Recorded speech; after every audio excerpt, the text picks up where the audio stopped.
Hello and welcome once again.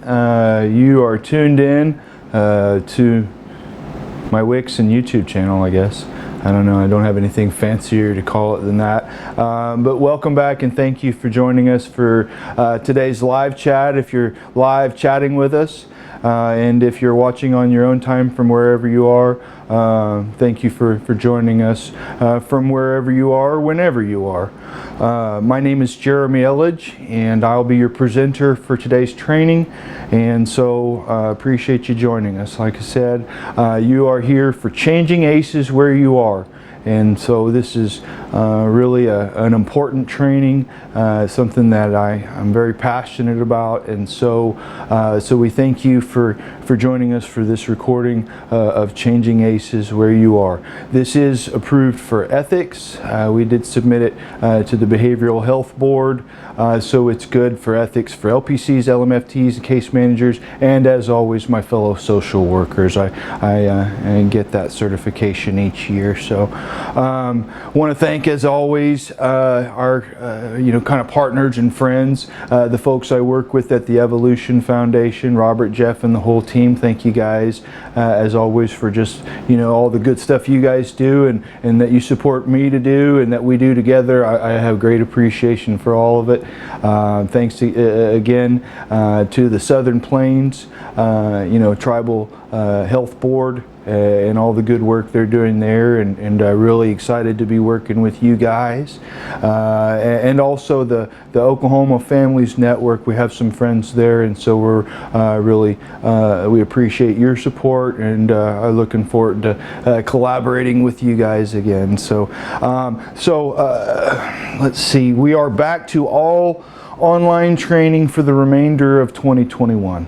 We had a nice lineup of in-person training scheduled, but the circumstances for the pandemic just continue to persist and kind of wear us all out a little bit, I'm sure, but we just felt like it was the best and safest thing to do, to just do it all online while the boards are still allowing for that. It's nothing like in-person training, nothing like being with you guys. Definitely miss seeing everyone, but don't want to contribute to any further spread of this virus that keeps bugging us and plaguing us and killing us. And so we're just going to stick with this for now. Certainly email us or call us if you have questions. info@newviewhealingsolutions.org, or call 405-905-9322. And if you don't get us, leave a message and we will call you back. So, as usual, I'll introduce our organization, and a lot of you guys have become familiar with us. If you're watching this, most of you have been with us before, and so thanks again for all the support that you have for us. As you know, our goal is to make trauma-informed training that's real, affordable, and accessible, because this is needed all over our state, and the needs of our state are great. And we're a very injured state here in Oklahoma, and so we want to do something about that. So as always, we're doing our discounts for seniors 65 plus. For veterans and state employees, it's 10% or 25% off for you guys. So I'm not certain if our discount thing is on there and working. We had to redo some of the websites. So if you're in one of those categories and it's not on there for that option, please email us, call us, and we'll send you your refund for that 25%, because we appreciate you guys and we want to hook you all up. And as always, our training is free to the larger community, for those who don't need us to send them a certificate, that don't require any effort on our part, because we definitely want to make this information accessible to the public, because information that helps people help people and helps us heal and helps others heal, I think we need to make that very accessible. We need to be giving that away, and so so that's one of our goals. Obviously, we want to do this for mental health professionals, but I've been telling you guys about our goal to work with law enforcement, to work with public schools.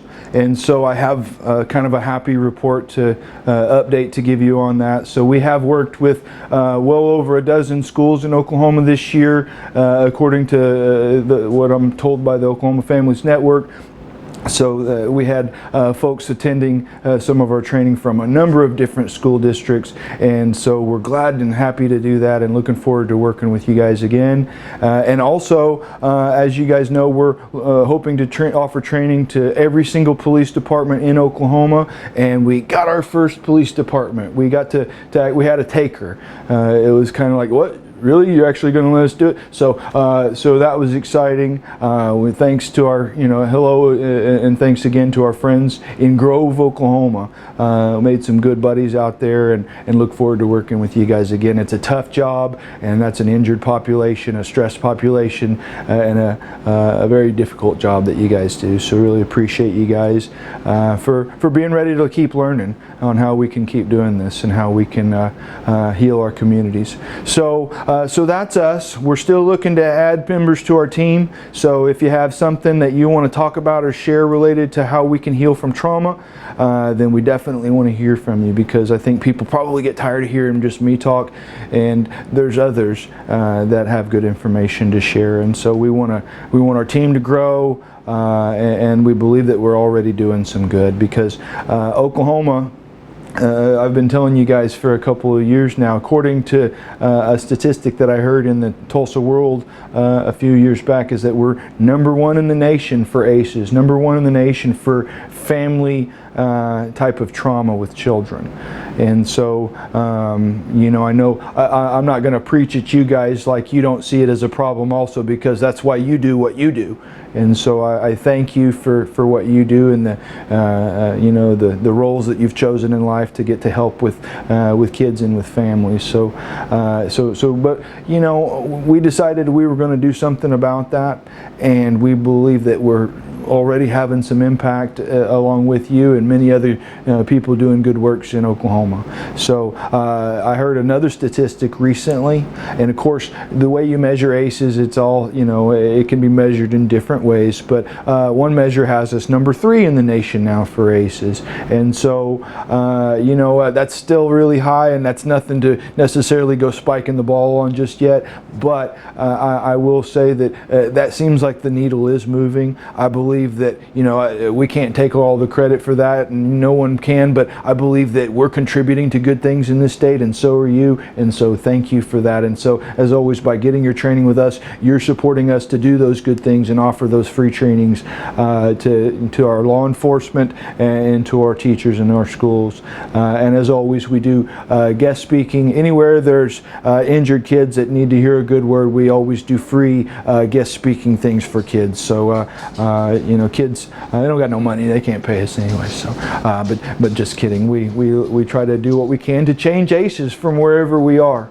And that's the name of the presentation for today. So we're going to jump right into it, because it is an ethical issue. So let's jump into the history slide. You guys have heard me talk about this before, so I'm going to not give you the usual rundown. As we know, it was war veterans that first showed us symptoms of trauma that we started to kind of recognize and document. And so it wasn't until child and family trauma started to be identified and spoken of that we actually started to recognize that trauma wasn't just from any one experience. It wasn't just from the battlefield. And we know war is dangerous and scary, and it hurts people. But also we found that a lot of kids and families were suffering battle-like injuries, but in their home. And we know that danger is out there in the world, but at any age or era, it does a special kind of harm to us, a terrible kind of harm when we're not safe in our home, in our safe place, the place that's supposed to be safe. So it was obviously kids. and women that helped us understand, I think, this problem and broaden the definition, because we weren't able to treat trauma very effectively until we understood what it is and what it does to people. And so I talk about the fact that our nation, I love America and I consider myself to be a patriot, and I think a true patriot has to be honest about the foundations of our nation and the impacts that that leaves on us to date. Native American people, they were just native people. It was the North American continent, but they owned this continent, and it was taken from them by force and massacre, and they were relocated to much less fertile and abundant resources, and it was a tragic part of our history, and we can't really beat up ourselves too much. It was a bad thing that happened. History is brutal. And so we didn't do that, but just like we didn't own slaves, but Africans were kidnapped and brought to this continent and owned as people, and we had a whole part of the country that wanted to secede from the Union because they felt so strongly not just about the colors of the flag, like some Southerners want to say, that that rebel flag or whatever. It stood for owning people. And it's really important that we acknowledge that, and I think it's easier than ever to acknowledge that racism is alive and well in our country.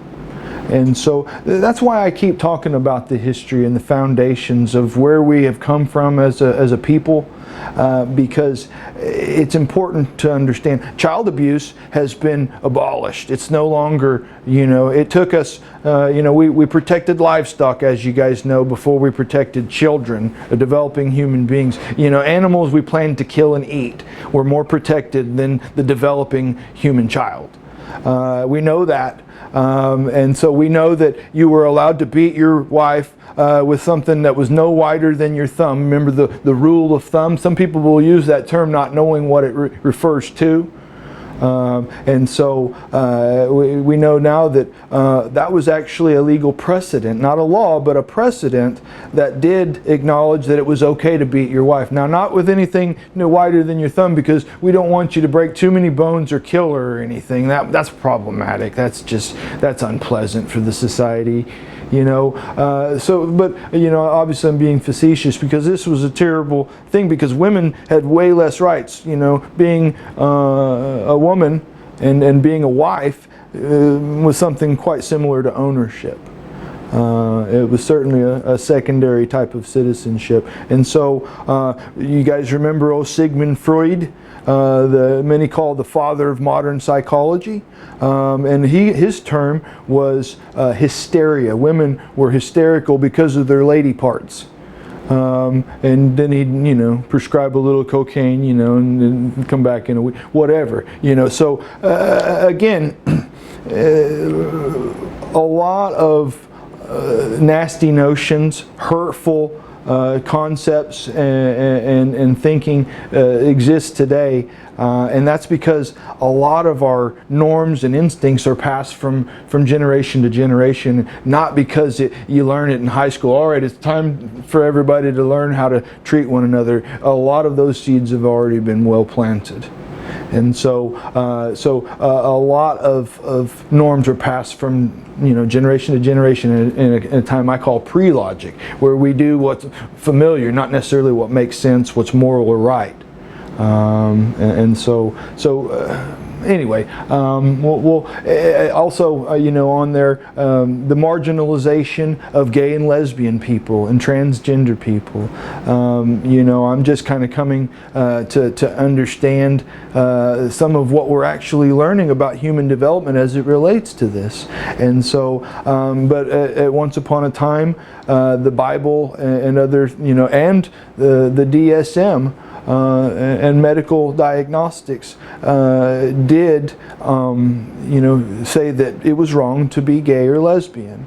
It was a morbidity, a deviance. It was wrong, it was bad, and it was sinful. So you didn't want to be that. Well, that sucks if that's the way your brain developed, though, because we know that the right hemisphere, the size, structure, and hormonal function of a gay person's brain is different.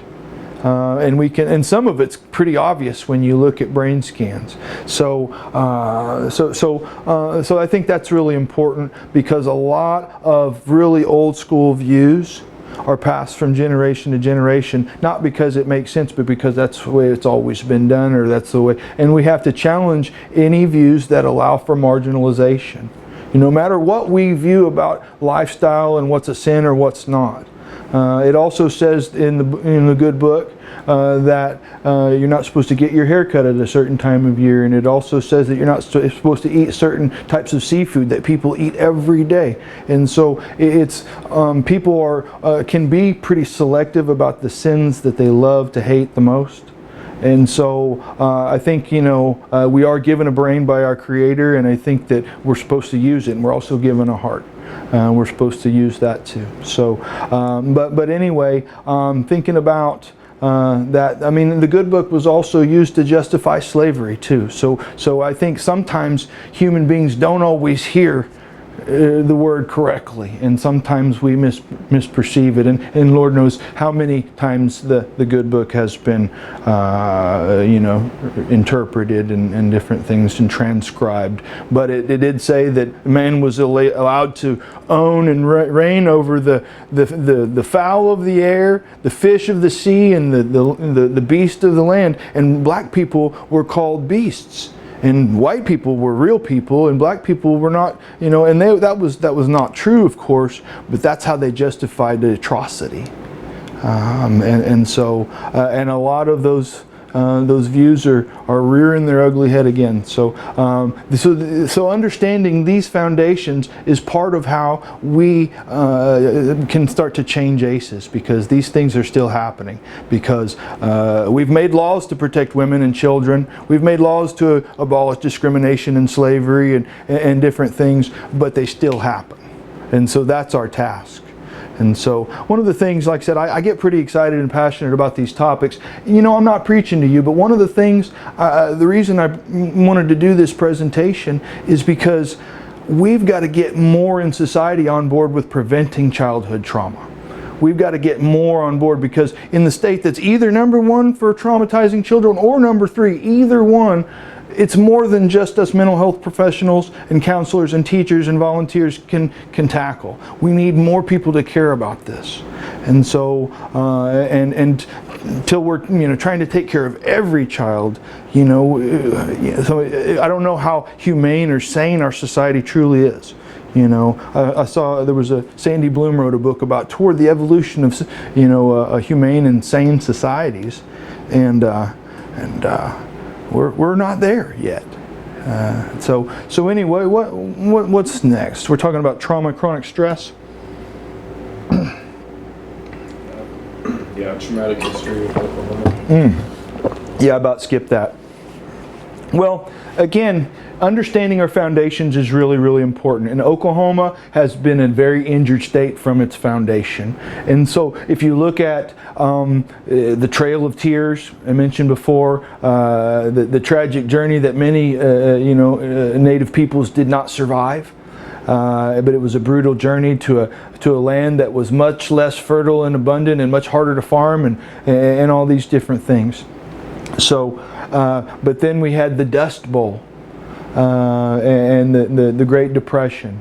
We also get to claim one of the ugliest moments in American history with the Oklahoma City bombing in 1995. We're known worldwide for our weather. And so, I've literally heard interviews on the news from tourists, people from other parts of the world that you might think of going on a really cool vacation. Australians, some of them come to Oklahoma to see where they filmed Twister. So, and that's funny to us, because tornadoes are a pretty common tragedy that we've just kind of learned to live with. But that's, to other people, the people that move here, that's a really scary thing. They're really worried about those tornadoes, and other people are like, yeah, it's just life in Oklahoma. And then you got the ACEs. So there's a big risk here. Now I think there's an up and a downside to this, and we've got to look at both. because we are a very injured people, and if so many of us are injured and grew up injured, that means a lot of injuries were normalized. They were familiar. And if something's pretty normal and familiar, you're less perhaps alarmed by it. It hurts at the time, but sometimes it's just like, well, that's just kind of the way it is. And so, and also we're seeing now that there are great injuries and risks and harms that come along with adapting to being injured. And that's certainly what leads to generational trauma and all kinds of other injuries, injured behaviors, injured lifestyles, and injured outcomes. I say that word a lot. I write it in my book a lot too, because I want people to understand. Go to the next slide, please. I talk about trauma and chronic stress. But the reason that I really want to drive home that it's an actual injury is the fact that it's not an obvious one. You know, when something runs you over, a car runs you over, and life is very different after that, then that's an obvious injury. You know what happened, and you know why you hurt and why you feel and think and whatever you're going through, you know, as long as your brain wasn't injured badly. But I will say this: if you experience too much of your own emotional response, too much of your own stress response, these are natural, normal processes. But if we get too much of those, then it does leave a lasting impression on our mind and on our body, and this is measurable. And so, trauma and chronic stress, you see those there. And so, this is what so many of our kids are growing up with normalized. It's familiar. It's common. And so many of our kids are growing up with injuries that are early and often. And so I had a 15-year-old kid tell me he wasn't going to do my trauma assessment. This was years ago. And I said, that's okay. You don't have to. He said, what? You know, he thought he was going to get in trouble or whatever. But I said, if you don't want to talk about it, I don't want to know. And so, of course, he told me everything then. And he still said he didn't have much trauma. I didn't have no trauma, nothing like that, you know, not like I had defined it. But then he told me about his life, and he listed trauma after trauma after trauma after trauma. And so, it wasn't really much of a blip on his radar. His radar was already up here. You know what I'm saying? And so, there's it's obviously we've got to protect the familiarities and norms of our kids, because we'll act based on what's normal. I talk about the cognitive cookie jar of our brain. You know, everybody else supplies the cookies into that brain. Everybody else, the experiences and the data that our brain then gets to access later for our norms and how we react naturally and normally to life.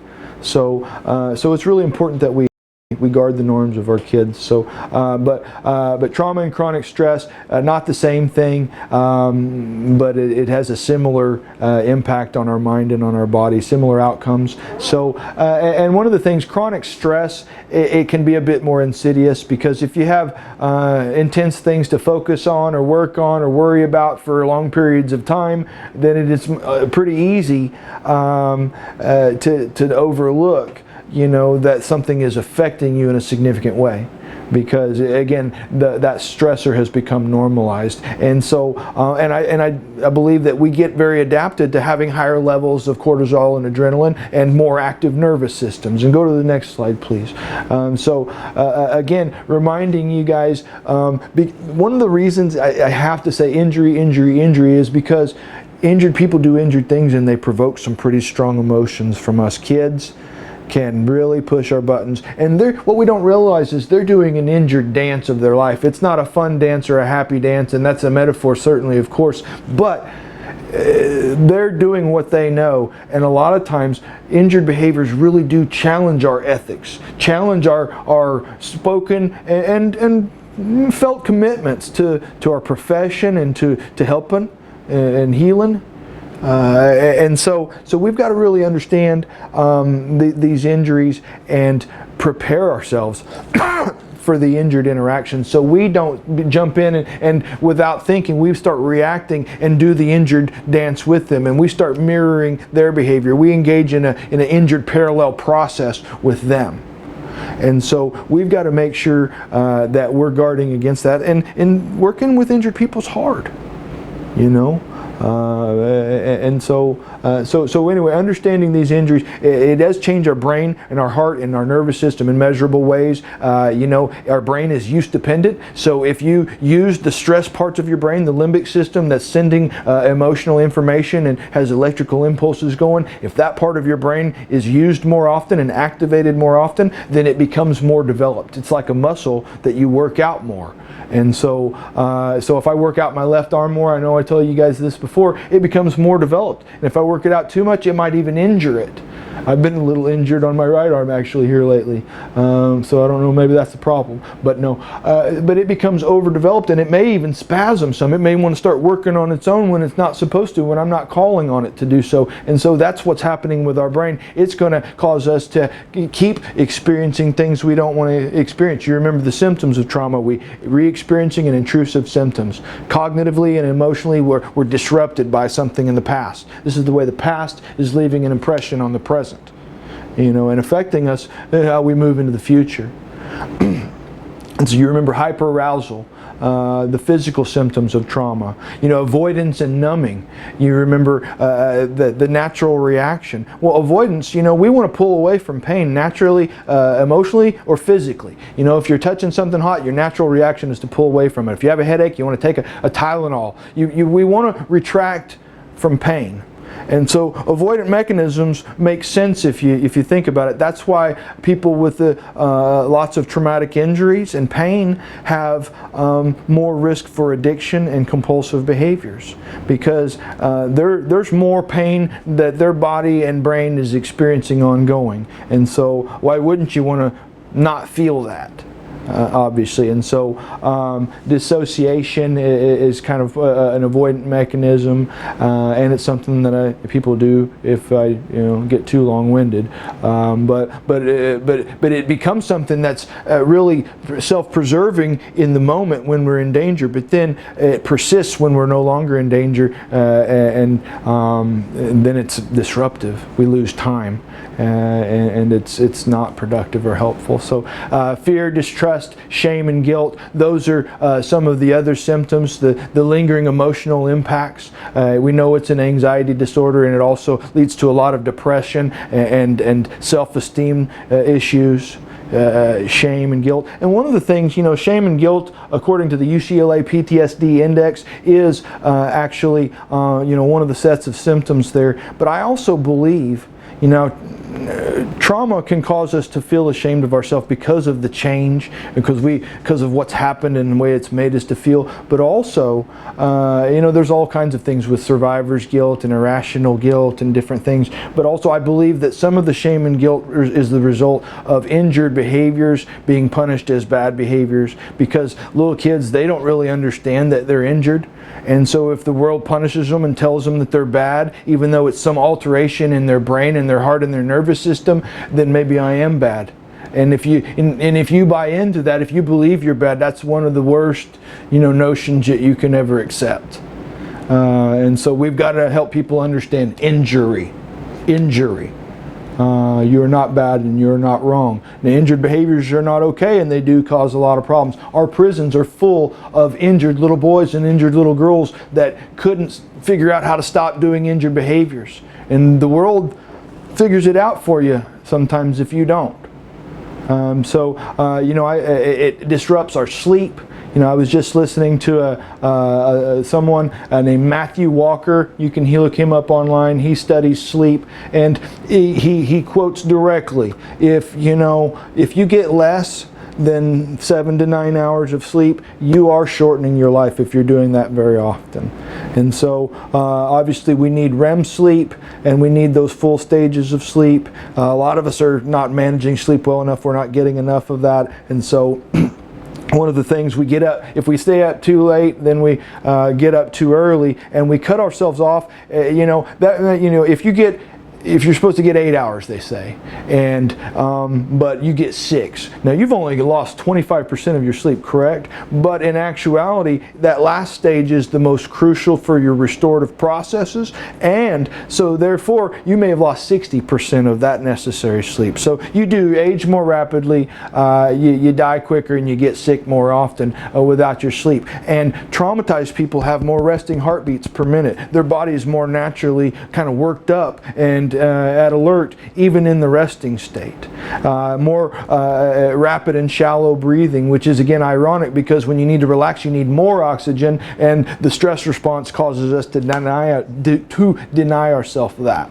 And so that's why mindful breathing and being very conscious about those physical needs is important when we have these types of sustained injuries. So we can even see that traumatized kids that have severe trauma before age 7 are shorter as adults, and it affects their pubic development. You know, girls tend to hit puberty earlier, and boys tend to hit puberty later. And so think about that when the body has literally been in such a crisis that it has to prioritize for which development's okay to do now, because that's kind of what I'm understanding. I'm not a physiologist or an anatomy guy, but I'm fascinated by it because the mind and body are riding in the same vehicle, of course. So it's an injury. So understand that. Let's keep going, Trav. So we need to be familiar with the ACEs study, and I'll just kind of review that for you because a lot of you guys are familiar and a lot of you guys are not.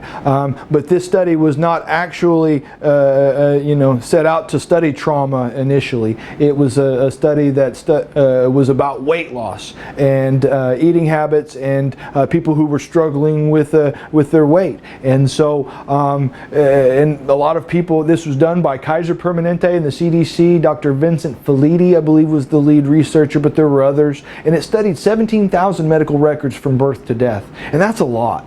You know, that's a pretty big representative sample, and I think it's important to note that these were middle-class people. They were not people at a homeless shelter or anything, and not discriminating. But I think it's relevant in thinking about lifestyle and people that were able to maintain job and had health insurance. So these were not people of the street.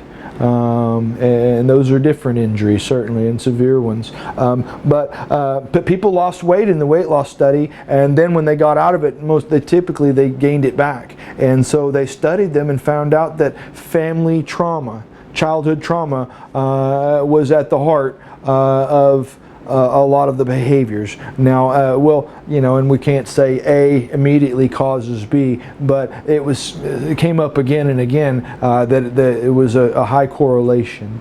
And so on the next slide, you'll see I list the 10 ACEs. And these, I'm not going to try to recite those to you. You can read, and we will send you the presentation if you want a copy of this, and I'd be honored to send it to you because we need more of our community members to understand this stuff. And I think it's really important how we present the ACEs, because the more ACEs that you have, the shorter that your life is, and that's a bummer, right?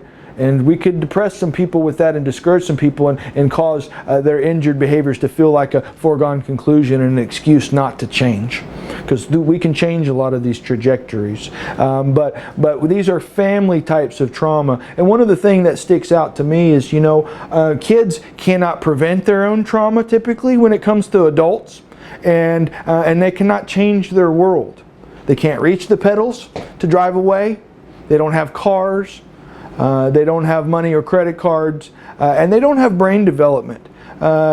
Kids' brains are not done, growing and developing until age 24 to 25, and so that's no knock at our species. But the human species does take, I think about the longest of most on the planet to become fully mature and be sufficient to kind of make it in this world.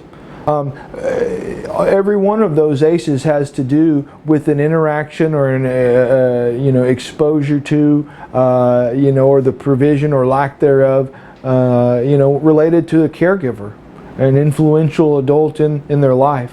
And so that's why we've got to change ACEs from wherever we are. That's why I think it's our ethical duty to carry this information to everybody else, because again, I know you guys agree, you know. We wouldn't share the same, you know, views and values and field. But we need other people to care about this stuff. I've run into people that are like, yeah, you know, I'm pretty messed up, you know, and I mean, you guys probably have this too, you know, when you're passionate with somebody outside of your field about wanting to change, or about some of the things that you see, you know, not specifically, you know, confidentiality and all, but other people are like, yeah, I know, you know, but just don't really care. And I feel like the way our society is becoming, we've all got to start caring. So anyway, go to the next slide. The ACEs pyramid. You know, there you see the pyramid. You know, at the bottom, obviously, are the ACEs, the adverse childhood experiences, the traumas that kids really cannot protect themselves from, you know, cognitively, emotionally, or physically. They're not big and strong enough yet, most of them. And so it's really important that that's where we've got to intervene first. But also the next level of intervention is where we see kids starting to develop addictive and compulsive behaviors and problematic peer groups. And we'll talk more about that in a moment. But, you know, these are the injured behaviors that often subconsciously, and sometimes they know they're doing it, but we retract from pain. Our brain doesn't say, you know what, that hurts. I think I'll pull away from that hot burner my hand is on. You just react. You just do it. And so a lot of the injured behaviors develop a bit subconsciously. These are injured kids that are hurting and trying not to feel their feelings with these injured behaviors. And so, and of course, if it ever works, if it does take the pain away or allow you to relax or sleep, or, you know, have a good time when all you feel is sadness and anxiety, you know, or whatever, then the brain remembers that. And the brain will want to come back to that outlet again and again. And so as you work your way up the pyramid, though, you know, after we see kids that are having more eating problems, they're trying cigarettes and alcohol and drugs, and getting into, you know, things that they're doing, trying not to feel their feelings. Some of them are starting to cut themselves. They've heard that from others, and that might work or whatever. And so injured kids learn injured behaviors from other injured kids. You know, as you see, we're starting to be able to diagnose more mental health issues, more physical health issues, diabetes and cancer and STDs, and they're having, you know, before that though, they're having problems with role, academics, and family, socially, and they're, you know, having problems with addiction and criminal behavior, employment and functionality, and they're going to be more addicted, more incarcerated, and more dead sooner. And it's not fair, because that's a trajectory that was set from early age, and that's not fair. It's not fair that kids are having, you know, the miserable lives, addiction and early death as a result of something they couldn't prevent for themselves. That's why it's our ethical duty to do as much as we can, and to convince others to do as much as they can.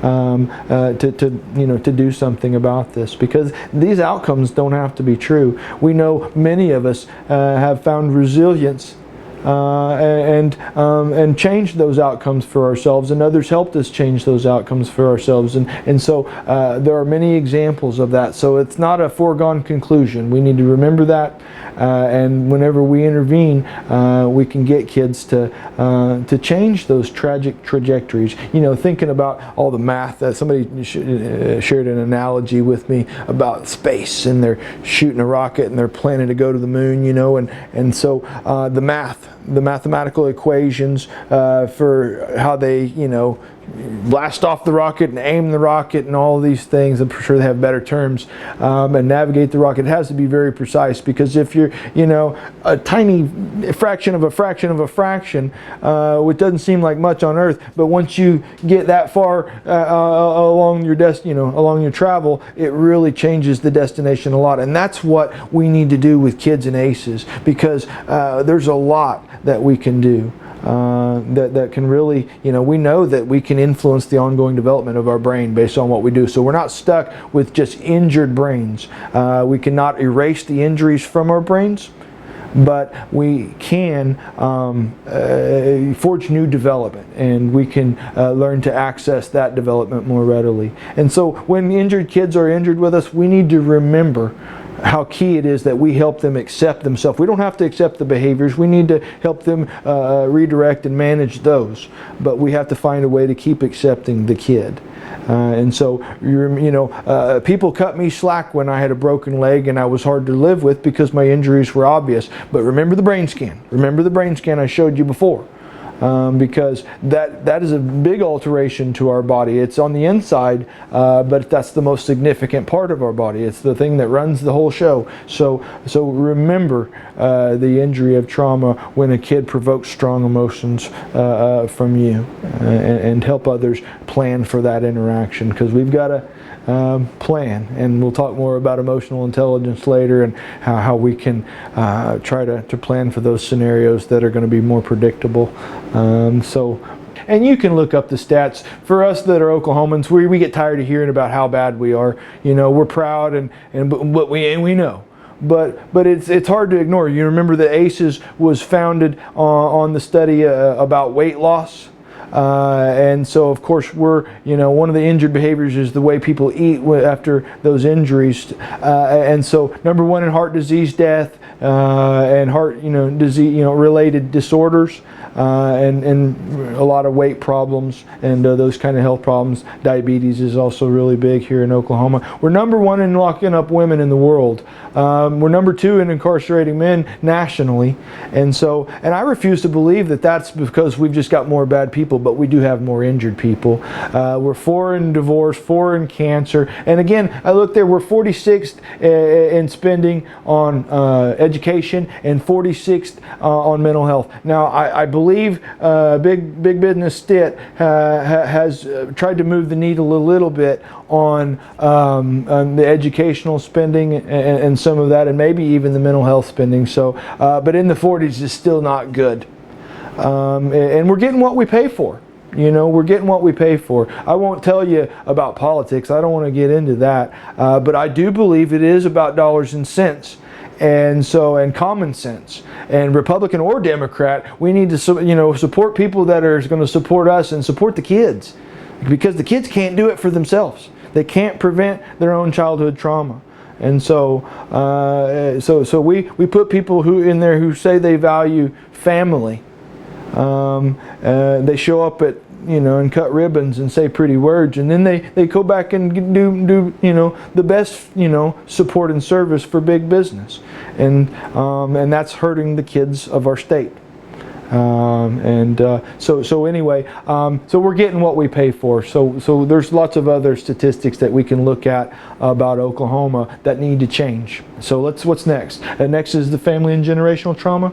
Okay, so family and generational trauma is a real thing. And like I was saying before, I have a whole training that we're going to record again here soon, an update that's just about this. About how we can heal, but families truly have to heal together. The injuries that our parents endure, and our grandparents, with our grandparents raise our parents, and our parents raise us, and sometimes they injured people parent injured sometimes. There's both direct trauma sometimes by being parented injured, and there's also vicarious trauma by seeing our parents suffer, seeing our grandparents suffer, seeing our caregiver vulnerable and hurting in those ways. It's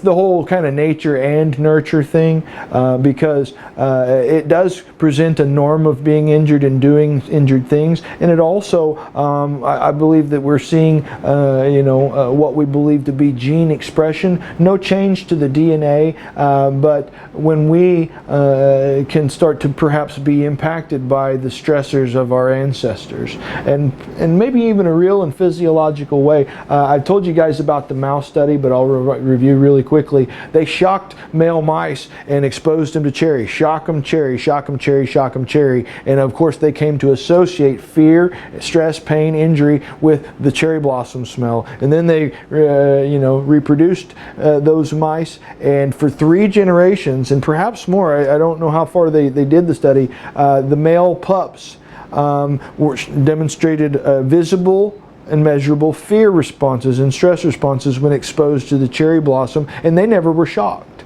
And that's in control and compared with other baby mice pups that didn't show any fear. They were probably looking for cherry pie. So family and generational trauma is a real thing, and it presents, like I said, a familiarity with injury, an injured sense, a detrimental familiarity. What's the last bullet on there?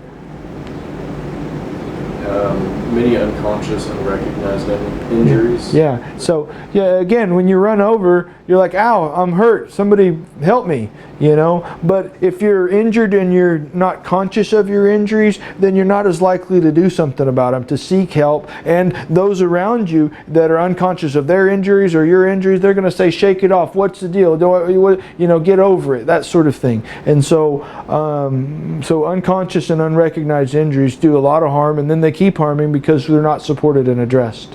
You know, we don't understand all the factors that go into resilience, but we do know the way a person is supported or not has a lot to do with their healing. So let's keep rolling. I'm getting long-winded here. Unmet needs. Okay, so we know that when kids don't have love, acceptance, attention, made to feel a sense of value and love and importance among first their family, and then a sense of acceptance among at least some of their peers, those are important emotional needs, and we've got to get them from family first. And we go forth into the community with injuries and unmet needs if we don't get it at home. And so we're more likely to find injured peer groups to be injured with and do injured things together. And peer pressure is alive and well at all ages, but undeveloped brains seem to be most actively influencing one another in adolescence, and that's kind of a real kicker because the brain is kind of developed to think they really know it all, and they don't, of course, nobody does, but they're teaching each other a lot, and they're still kind of just trying a lot of things out new, and so we see higher gang involvement for boys and girls. Typically more boys and other problematic peer groups, but think about that, because if we need to feel like we belong to something and we need to be protected, and maybe even provisionally, it has to do with food and money. If there's no food and money at home, you feel like you're a part of something sometimes when you're with a gang, and you're safer in numbers, and you are able to often earn money and be protected. And so these are dysfunctional ways to meet needs, but meeting some needs nonetheless. And so a lot of young women find abusive relationships, unequal dynamics, and don't have a lot of freedom or whatever. Young ladies that are fleeing home because it's terrible often find a guy that's a little older and a little more well established, and pretty soon it can develop an unequal power dynamic because it can trade one set of problems for another. And of course we know abuse in childhood causes us to at times be less able to identify safe people, and makes unsafe people perhaps more appealing by familiarity. So we sometimes gravitate towards some of those types of childhood experiences. So let's what's the last bullet on there? There was something. Dysfunctional relatability. Yeah, it's dysfunctional relatability. When you feel bad and you find other kids that are not doing so great, it normalizes the feeling. But when you start getting into dysfunctional coping, being angry and finding ways to kind of let that out and that are not healthy, it's easier to mess up when others are willing to do it with you. And so there's a lot of dysfunctional relatability there. So, but we'll keep going.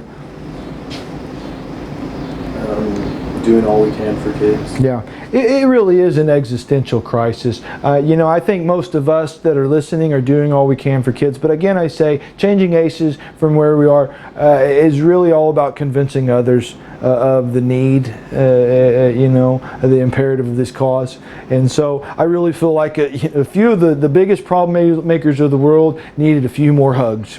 Needed to hang out with mom and dad and watch a little bit more Mr. Rogers. But unmet needs, You know, it happens at all income levels and resource levels, and I think the rich kids and the well-to-do kids and the upper to middle class, the ones that have all the nice things and devices, may not have any attention or time or love or value from their caregivers. So you can have everything in the world, but somebody teaching you that you're important and special. And so thinking about that, but truly, you know, as social problems grow and as things seem to get worse and scarier, you know, I had a kid ask me, I've had more than one kid ask me in therapy if I thought the world was coming to an end. And you know, I tell them, you know, I don't think so. You know, but things are bad, and not preserving and protecting our next generation is why it's just getting worse, because kids that are not able to love themselves, accept themselves, and heal from their human injuries are growing up unable to relate to one another. And those, you know, somebody asked me once what business it was of mine how he raised his kids, but his kids might hurt other kids. In fact, had hurt other kids.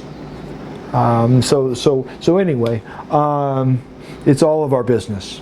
We've got to get back to our sense of community, because only making sure it's okay for our kids is part of the problem. Only making sure that it's cool for us is part of the problem. And it's an existential crisis. I mean, so anyway. Mom! Yeah? I fell. Okay, there's bandages in the cabinet. I'm bleeding. Grab 2. Sheba, what cats want? Yeah, I had him play that commercial for you because it's, you know, kind of funny and it's not funny. And, you know, I know, funny, ha ha. But, you know, I feel like anything that normalizes a neglect of a child, it can be harmful, it can be detrimental, and especially if we make it light and funny, because the kid says he's hurt, yeah, get a Band-Aid. And I'm bleeding, get 2.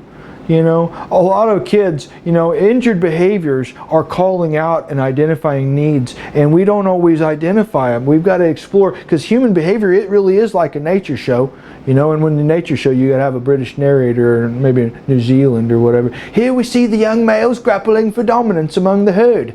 No, but kids in their behavior, it identifies needs that their words and their brain development cannot communicate.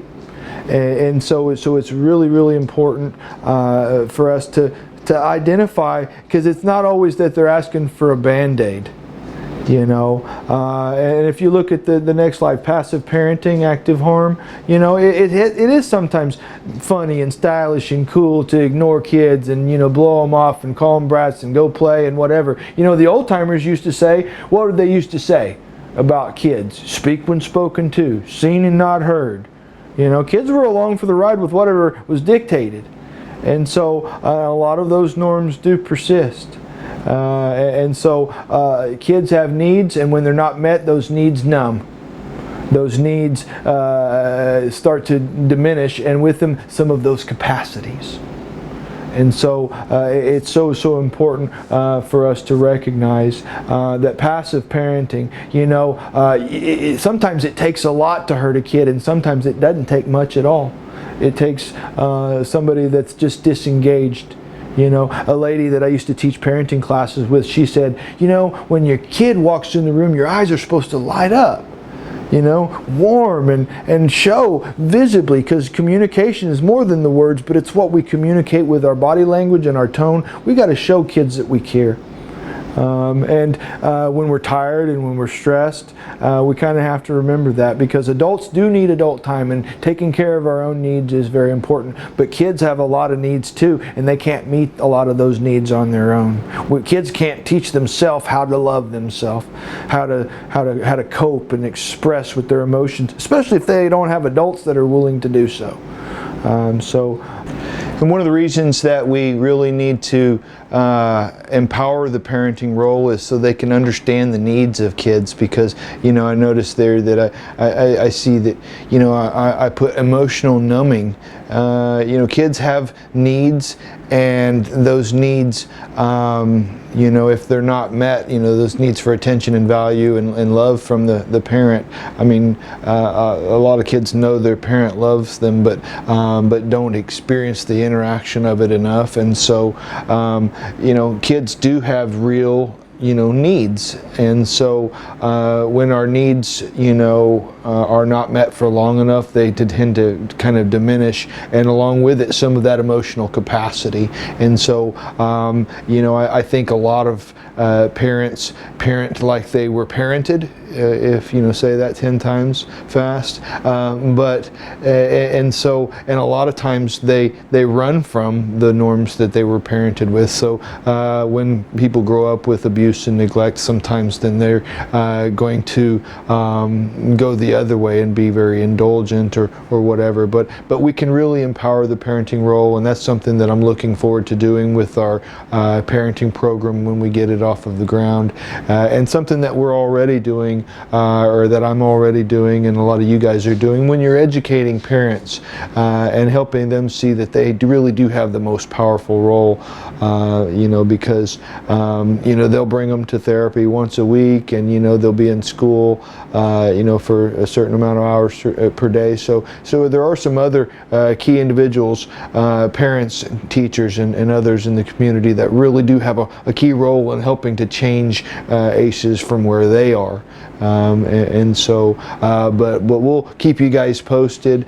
We've had a couple of other projects that we've had to kind of take care of before we got into the full development, and it's basically developed, so we just need to get our process of delivering it to the public, and get that all worked out, because as we know, the pandemic continues, and so how we do things, we've continued to have to be flexible and creative in how we interact with one another, and using a lot of technology like this. So really, again, appreciate you guys for being patient with us about it. So what's next, Travis? Systems of care needing care. Systems of care needing care.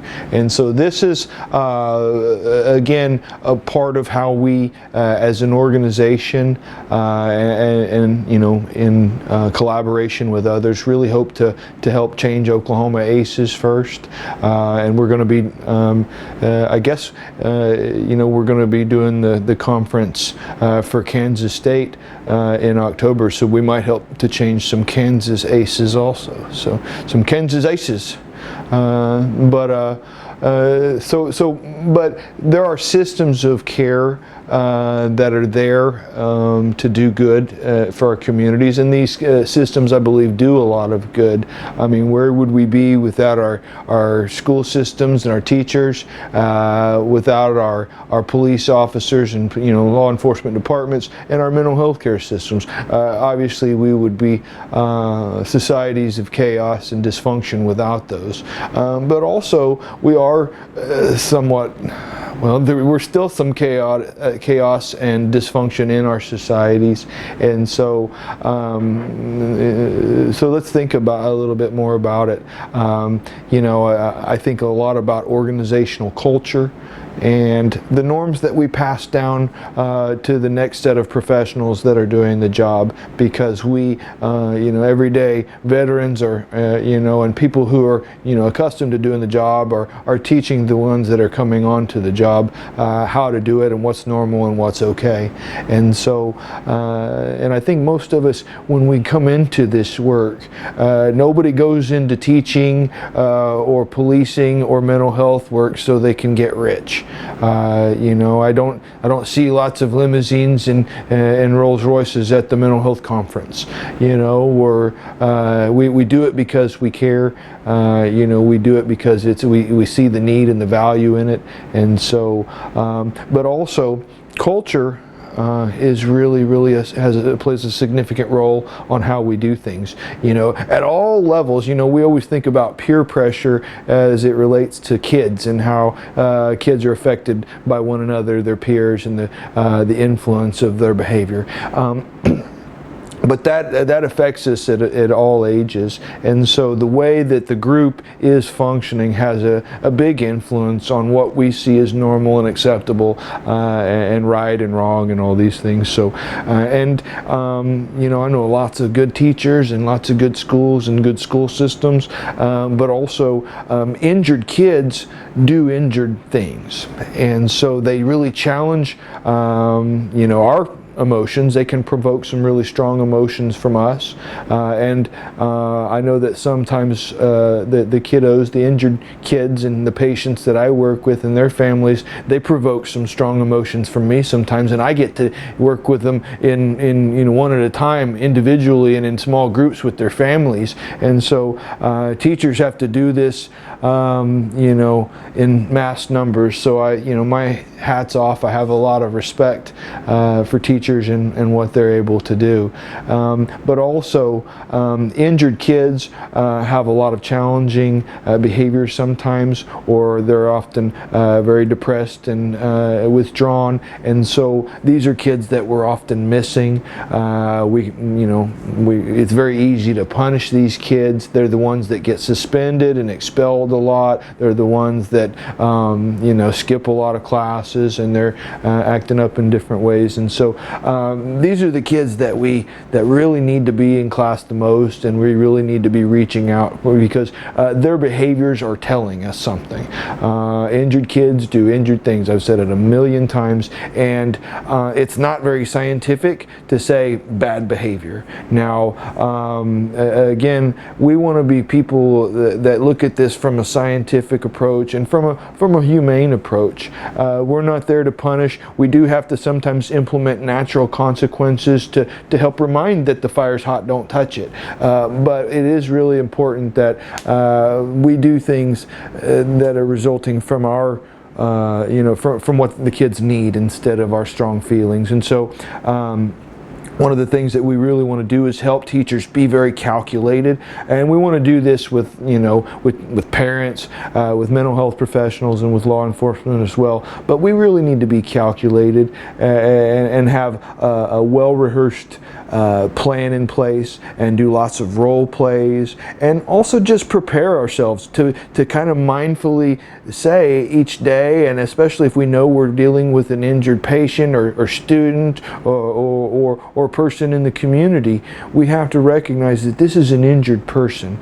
You know, if they yell or cuss or behave in a manner that's, you know, deemed bad and unacceptable behavior, that it's really not necessarily about the very limited interaction they've had with me, because the likelihood is they don't know me and you don't know that, you know, I don't know them.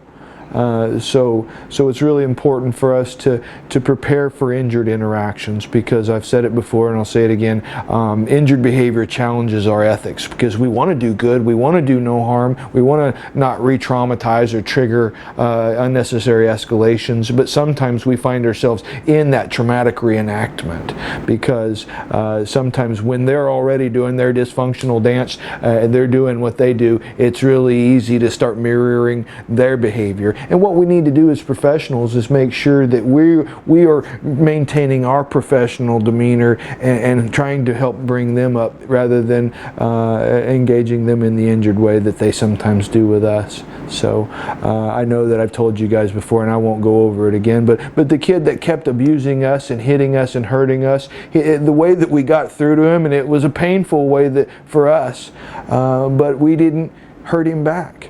We didn't abuse him back, and that was the way that we showed him that we actually cared. And so showing unconditional support is easy for kids that are smiling and turning in their papers on time and being nice and yes ma'am, no ma'am. It's really, it challenges our ethics and our emotional intelligence to be there for the kids that are you know, not always so pleasant to have in class, because their behaviors are indicating unmet needs.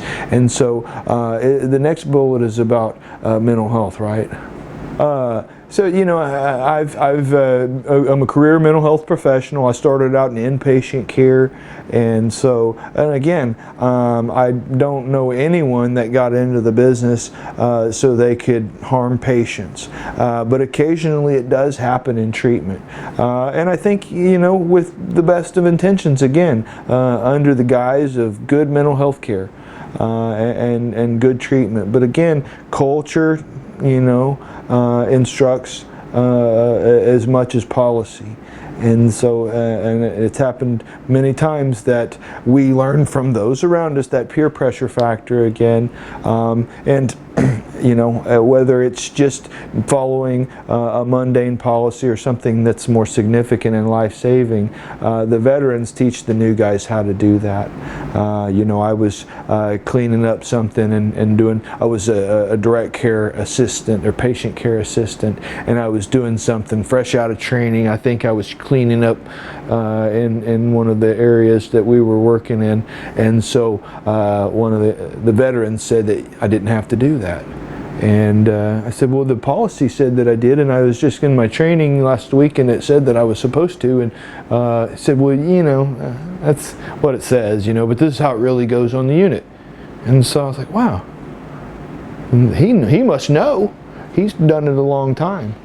And so that's culture, you know, and so, but it's really important for us to understand the injured behaviors, because I see some changes in the air in Oklahoma. You know, they're starting to, you know, we have expanded Medicaid now, as we know, and we're all helping families get signed up, hopefully, for Medicaid, because that helps them, you know, have medical health care coverage, and it also, you know, brings more dollars into Oklahoma, into our healthcare systems, and so it's a good thing. Now, one of the things we've got an important, you know, opportunity to build on our systems and to make them better, or we can pour money into the same thing we've always been doing, and some of it's not good.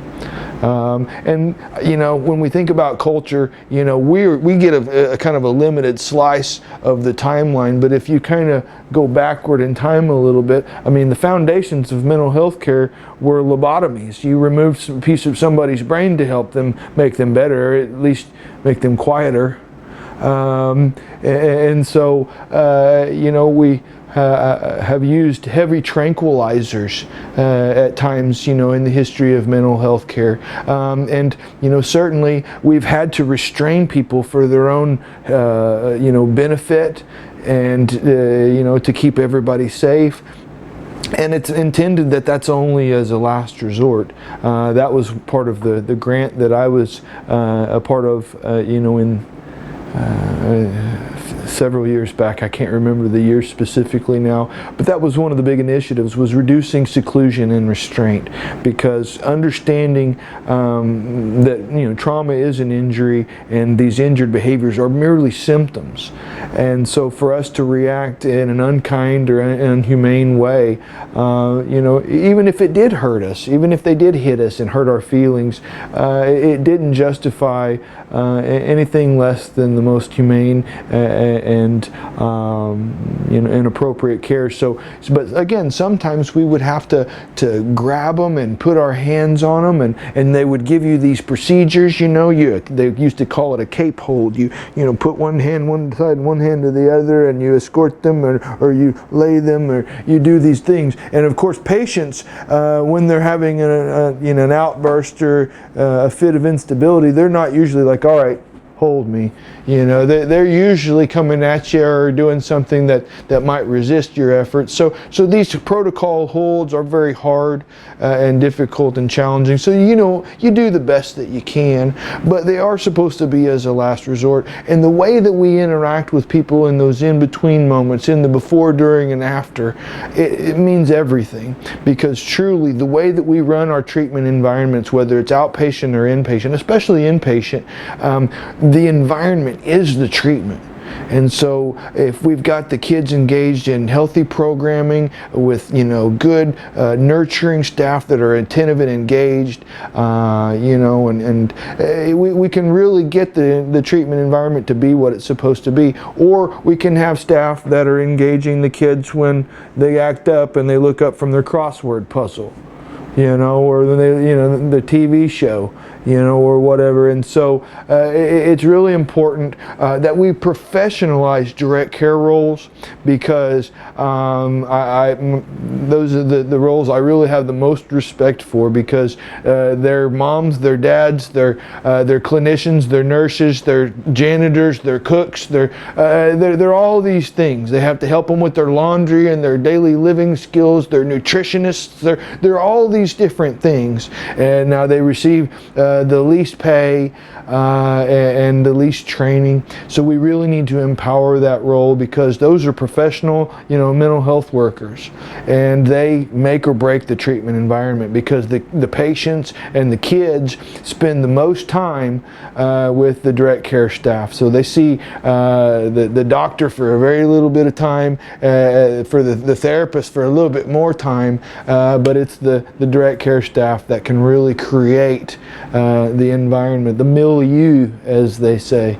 And so, but we've really got to make sure that we're interacting with kids in a way that's age appropriate, and that's appropriate to injured kids and their needs, because a lot of times I think we're just not understanding. And again, when we're not using holds as a last resort, that's child abuse. And of course, one of the things that we know is, closed door facilities have all kinds of confidentiality rules and policies, and that's to, of course, necessarily protect the rights of the patient, but it also sometimes makes it pretty easy to not be transparent with the community or regulating authorities regarding what's happening and why it's happening and how many times it's happening and the circumstances around it. Now, a lot of facilities have cameras and everything now in the general areas, and I think that's a really good thing. Now, of course, I don't know who looks at that data, how long it's stored, or whatever else, but the reality is, there are facilities in Oklahoma that are doing pretty good for kids right now, and there's also facilities that are abusing kids right now, and billing their medical insurance for it, or billing Medicaid, or billing the state, or there's bad things going on, and the reality is, these are the poorest kids, these are the most injured kids from the most injured families, from the parts of the state and the community that we don't like to think about as much, and doggone it, they're kind of out of sight, out of mind. We're glad, that it's not our kids, I guess, but we've got to remember that if we're not caring equally for all kids, then we're losing our society. And so dealing with law enforcement, again, my hat's off to the men and women of law enforcement. I worked with some of you guys recently, and they were a very stressed and injured group, I will say, and I promised them confidentiality, and I'm going to honor that. But I will say that we have to look at the culture of law enforcement, obviously. We have to look at where it comes from, and that's hard for a lot of law enforcement officers to do today, but it did start from policing slaves and making sure that we maintained ownership of human beings for a wealthy class of people. And so, again, police officers today get a limited experiential dose of the timeline, and so they're not back here in their thinking so much as far as when those things took place. But we have a very militarized, system of law enforcement. These guys come out and a lot of times they're wearing, tactical gear sometimes, and they've got different holsters and all kinds of bells and whistles and guns and weapons and tasers and and phasers and all kinds of other stuff. And so if you arm someone for war, they're going to feel warlike, I feel like. A lot of law enforcement, are dressed all in black. Who else, you think about literature and you think about things, who else wears black? I think about the Grim Reaper, And so, but in the cowboy, movies and shows, the good guys wore white and the bad guys wore black, and of course nowadays that can be associated. We want to make sure and not associate good or bad with a color. But black, showing up in a black militarized outfit, it sometimes doesn't always convey that we're here to help. And then depending very much on the demeanor and the interaction, the tone and volume and the way that the police officer is interacting with the individual or the community, the way that the officer acts is really going to, I don't know what the word I'm trying to use is, but determine the experience of the community and the perception of the community. Yeah, that's what I'm trying to say. And so one of the things that we're trying to do is get officers to be more conscious of how they present. Even though they're stressed and tired and overworked and underappreciated, I think policing is like, for a lot of them, not what they thought it was going to be. And a lot of people will cry, the national media, and so. But we've got to look at what we can each do individually, because you were right, Travis. You said police officers need to be like mental health professionals, and they do. They need to have more training, and certainly we're going to reach for whatever we spend the most time training with. And so I saw a statistic recently, and somebody can fact check this for us, but this was from a reliable source. But officers have an average of 8 hours of training for psychological stuff and verbal de-escalation, and an average of 129 hours of work with the gun. Now, a gun is a very serious tool, and it's a weapon, so obviously we've got to have a sound and thorough knowledge of how to use it safely. But again, 8 hours versus 130 hours. Again, it's easy to see what we're reaching for the most quickly a lot of times. And so there's a link that I'm going to try to put on the live chat that I can share with you guys, and it talks more about how police are trained and who they're trained by, and it's pretty startling. And so, and I think it's so I'll put that link up there. But 8 versus 130 hours.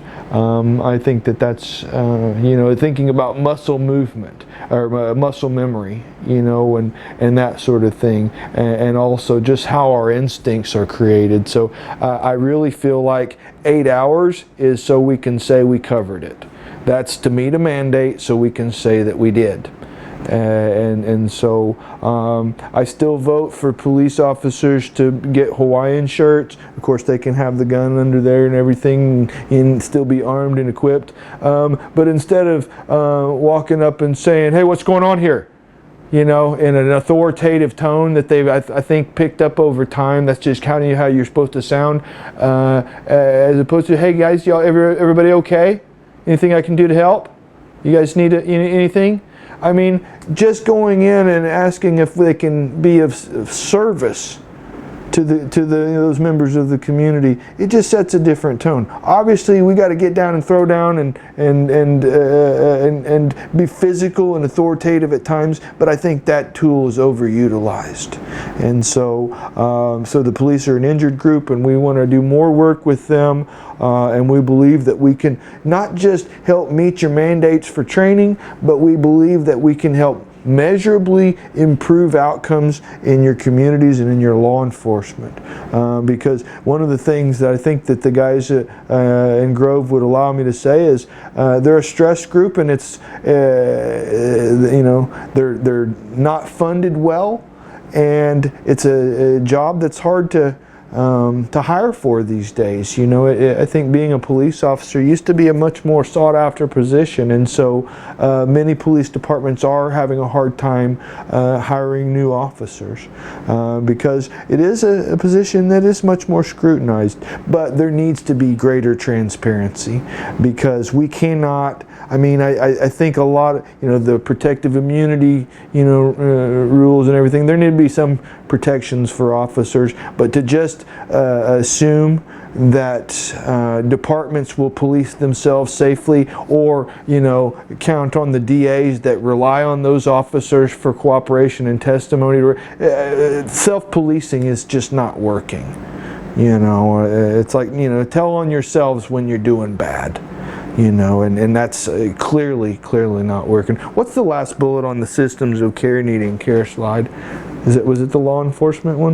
Yeah, militarized law. Yeah. Okay. So I'm not for defunding law enforcement, but they do need to be sending, reallocating some of those funds to send people like me on the situations when, if they're not equipped to deal with a mentally ill person, let's send a mental health professional out there.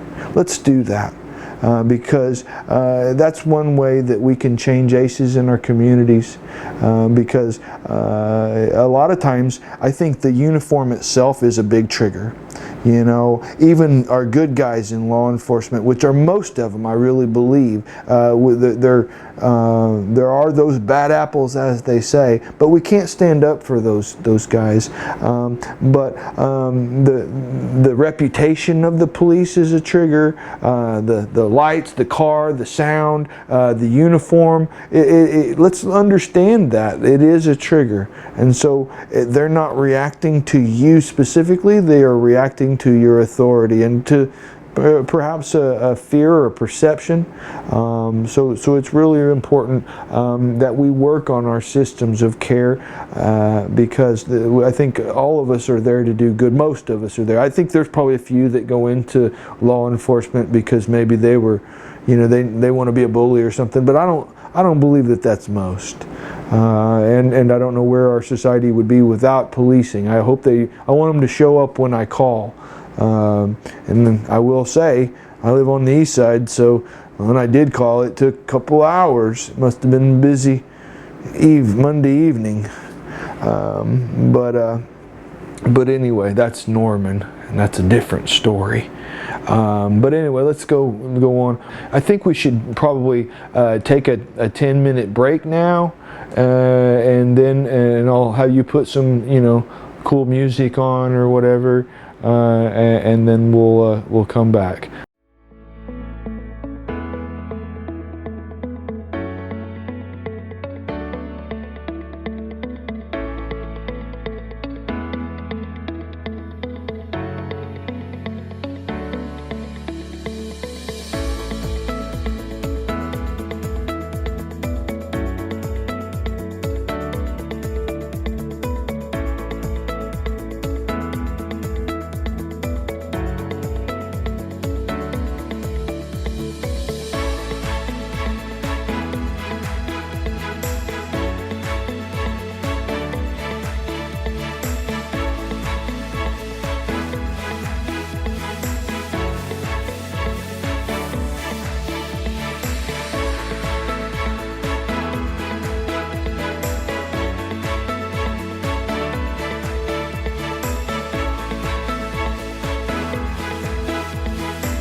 And now we're going to talk about therapeutic relationship. And again, this is, I appreciate you guys that watch, my videos, and I hope that, that you'll share this with some of the people in the community that maybe that don't need CEUs, because I think we forget that the therapeutic relationship is not just for the therapist.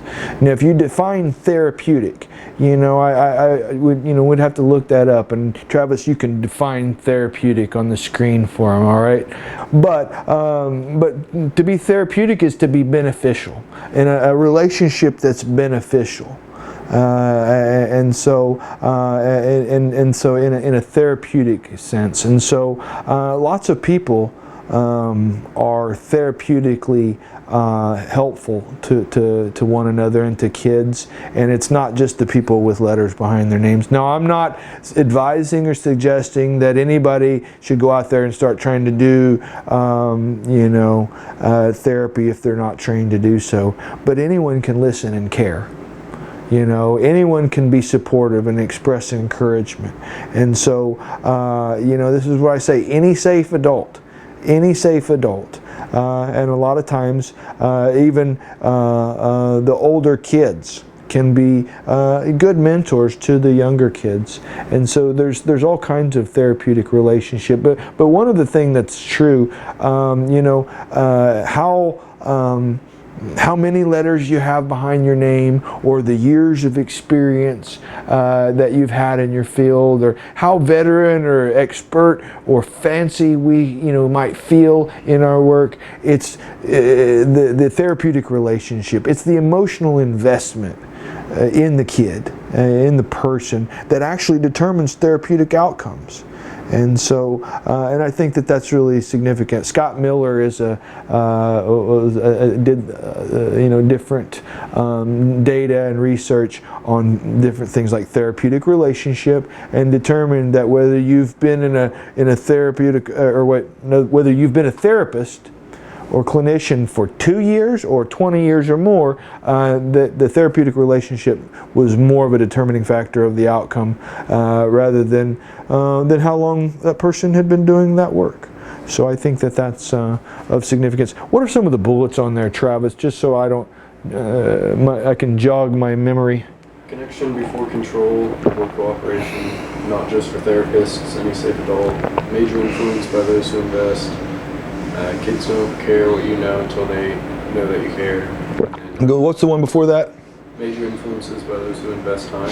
Yeah. So just people who do spend time with kids, people who and even if it's just the bus driver who checks in with each kid and asks them how they're doing and just notices them, and certainly those bus drivers or those school teachers or any number of people that work with kids or interact with kids, kids are so much more likely to respond in a cooperative and friendly way if they know that we care. Kids don't care that we know what we know until they know that we care. And what was the last bullet? Outcomes connected to their relationships over experience. Yeah, I said that. Okay, cool. So, so what's next? Need for emotional intelligence. Okay. Again, emotional intelligence is something that we've talked a lot about, and I didn't invent the concept of emotional intelligence, but I think that we need to get people talking about it, about what it means, because I think it can be a fancy sounding term for those who don't think a lot about it, but let's get them to think about it, because when we have a level of consciousness, it creates these different options in life that we were not aware of. When we're not aware of options, cognitively, then we're not able to choose from those. So it's about raising people's level of consciousness. Human beings have 16 billion neurons in our cerebral cortex. So I guess pound for pound, that is the biggest brain in the universe. And so we're the only being that we know of that has consciousness. Now, we do recognize some pretty high levels of intelligence in different animals, elephants and whales and, you know, primates and different things. There's intelligence in the natural world all over. But the natural world seems all very quite instinctive. And so we are able to think about thinking. But I also recognize that as we become an increasingly injured society, as there's more stressed people out there, whether it's a pandemic or whether it's marginalization, whether it's politics or whether it's climate, we have an increasing level of stress in our world. And so the need for emotional intelligence, again, has never been greater. For the need for us to recognize our own emotions and what they're for, and to recognize those in others, and to recognize our own struggles, and if other people are injured, and when those are injured behaviors, it's really important for us to notice that, because I mentioned before, one of the symptoms of trauma is hyperarousal and hypervigilance. And so we're seeing what happens when you put so many injured people with so many complex injuries together in a society and watching them be stressed out together. Hypervigilance with hypervigilance, reactions to reactions to reactions. And so, but we need to remember why we have a cerebral cortex and why we have a limbic system. And if I just stop and choose to think, what are my feelings right now?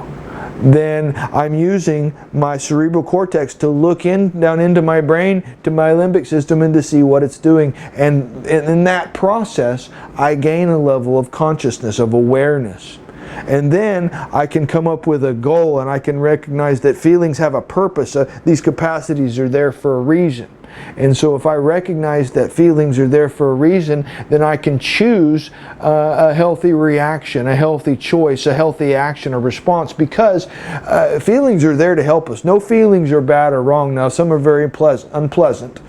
Some hurt, some are very disruptive, but emotions are indicators. They help us navigate our environment. They're electrical and neurochemical processes that happen within our brain. And so it's important for us to recognize what's happening, because a lot of people are just walking around reacting. And I feel like we become almost too primal. We become injured and reactive, and we're not exercising the parts of our brain that we need most to really get through some difficult situations. And so, again, you guys have heard me talk a lot about emotional intelligence, but we need to teach this to kids, we need to teach this to parents, we need to teach this to teachers, to law enforcement officers, certainly to mental health professionals, the big three I call them, as far as the systems of care. And when I talk about mental health, I kind of going off in the grass for a second, I really want to include medical professionals as well, because it's important to understand how to heal the body, but the body and the mind are very connected. And so there's a lot of doctors that can tell you some brilliant things, but not know how to talk to you as a human being. And so I think that's really, really very important. Emotional intelligence, for us to understand that people, when they're struggling, need us to interact with them in a certain way, in a kind, humane, compassionate, informative way. You know, when I thought that I was, having problems, that I thought I might have throat cancer, and again, I don't. I mean, thankfully, I'm really, glad about that, obviously. But when I was expressing the concern to my doctor, I kind of, not my PCP, but a different doctor. Long story. They're like, yeah, could be. Sounds bad. I mean, there was no reassurance there whatsoever, and I also felt that, because I admitted to smoking cigarettes long ago, that there was some kind of level of judgment there too. It's like, yeah, well, you knew you wasn't supposed to, kind of thing. So I did get a little of that from the medical professionals. But anyway, it's so important for us to use those parts of our brain for what they're for. And for us to implement emotional intelligence within systems. within administrative systems, because this isn't just for therapy. This isn't just for what we need to teach the kids, because we need to do this ourselves and model it, but we also need to make it a part of our processes. We need to, in the professionals that we interact with, we need to have some sense of emotional intelligence and recognition of one another. Because it really does improve outcomes measurably, and that's not just from a treatment standpoint, but that's certainly our top priority. But also in educational, in law enforcement, and also in business. Because when we're more emotionally intelligent, it means we're caring more for the needs of those that are working for us. And we're retaining our employees, our staff. We're not seeing as much turnover. We're not seeing as much call-ins or sick time, and we're seeing improved outcomes. We're seeing greater productivity in a number of ways. So, and for the industries that are all about making money, they make more money when they're emotionally intelligent. And you see this in some of the bigger corporations when they actually make sure that they have well-satisfied employees, that they're getting better outcomes. So, and of course it would be that, it would be that. It wouldn't just be because it's the right thing to do, but yeah, you get better business outcomes too. So, but emotional intelligence, it needs to be something that we learn to live, and that we at least think about. And we're emotional creatures, and we're going to react sometimes, and not be calculated at all times about how we handle our feelings. But when we're aware of this and we're being mindful, then we are checking in with ourselves, and we're thinking, all right, how am I feeling? And really kind of letting our feelings guide us and help us navigate life. So anyway, I guess I've said enough about emotional intelligence. Did I say enough about emotional intelligence? What's the last couple of bullets? I may have wanted to say something specific about emotional intelligence.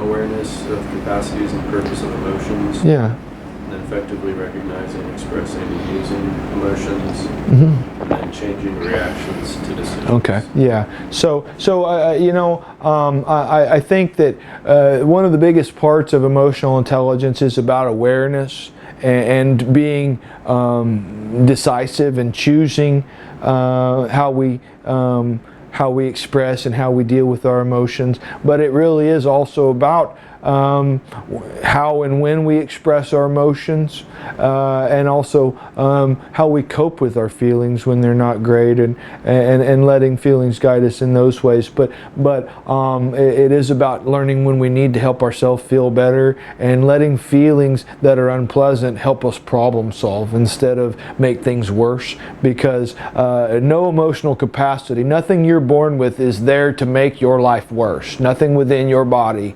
is there to make your life worse, other than your, I guess, natural DNA process of having a life cycle that is, lives and eventually deteriorates and dies. We don't have any capacities that are working against ourselves. And so when we learn unhealthy ways of dealing with our emotions, then what we have learned to do is be counterproductive with our some of these natural capacities. And so that's why it's so important what we allow. We've really got to guard the norms of our children. I've said it before, and I'll say it again.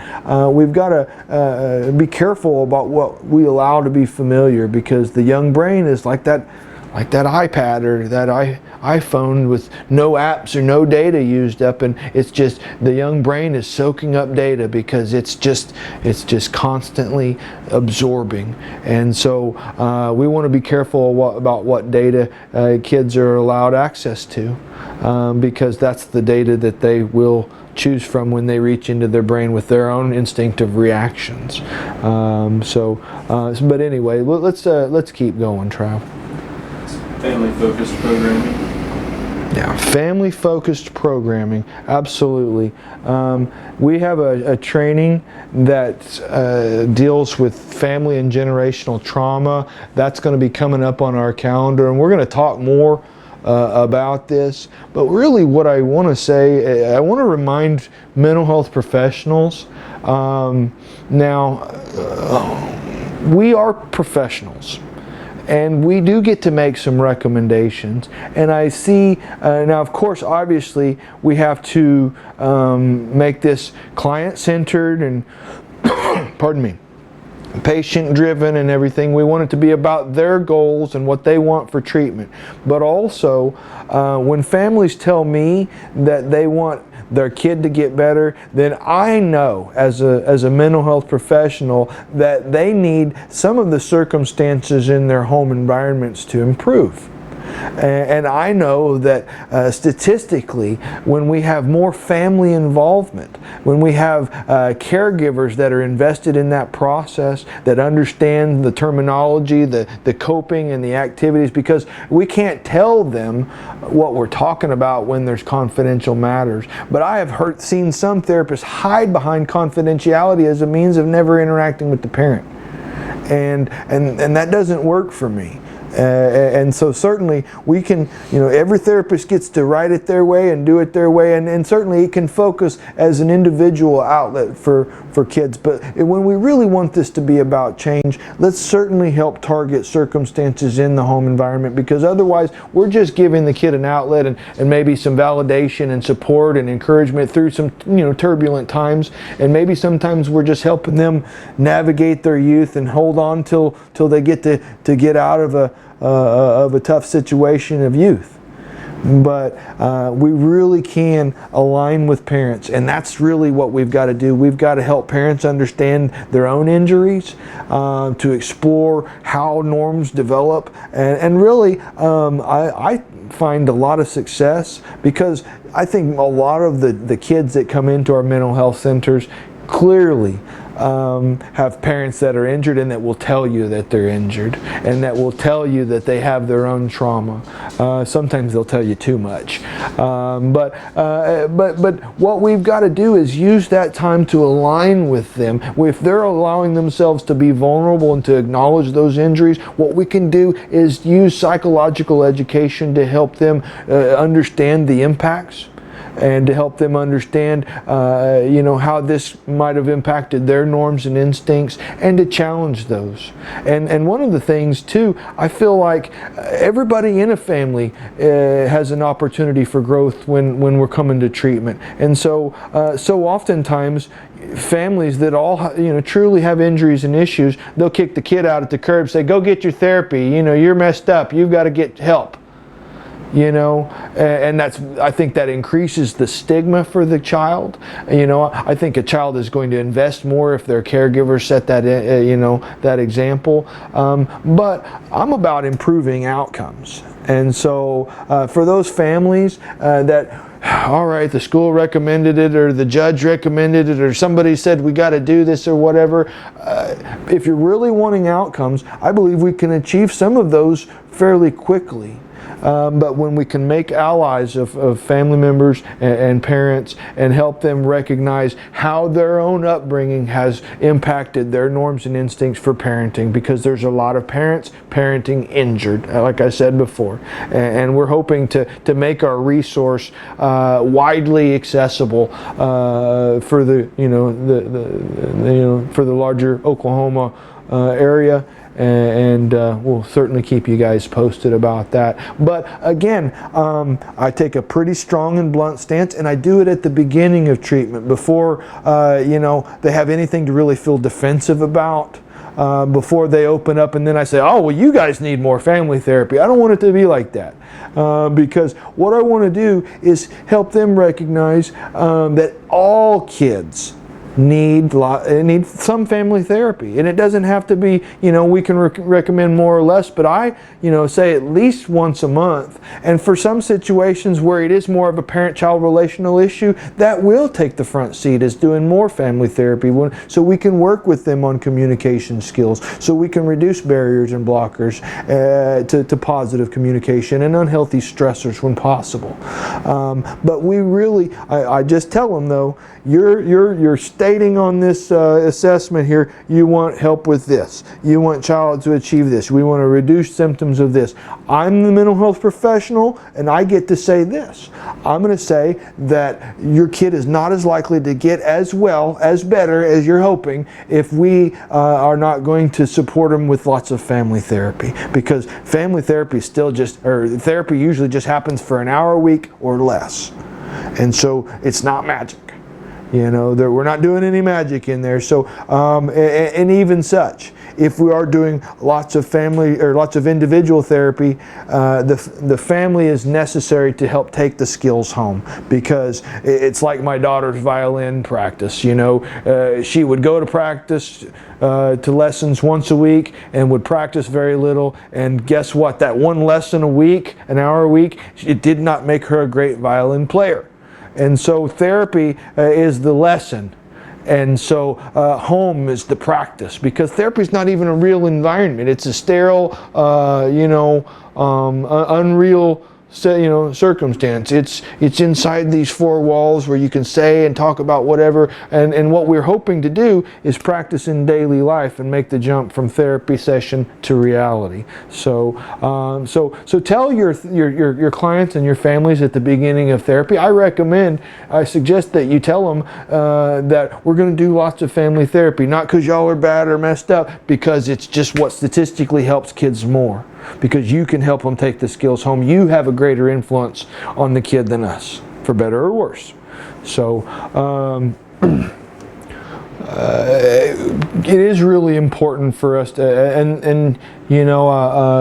we have another presentation on positive communication, and we use it's for ethics as well, because when injured behaviors challenge our ethics, then sometimes it's really easy to interact in a way that's unethical. And so practicing these skills is paramount. And so remembering that communication, it is about the exchange of human data. It's about the transfer of information.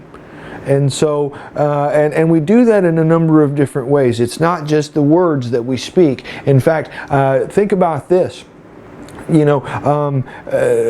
really important to be neutral in our tone, because if we use certain decibels, if we use certain tone, certain pitch, certain volume, then what the brain is doing is split seconds before we can even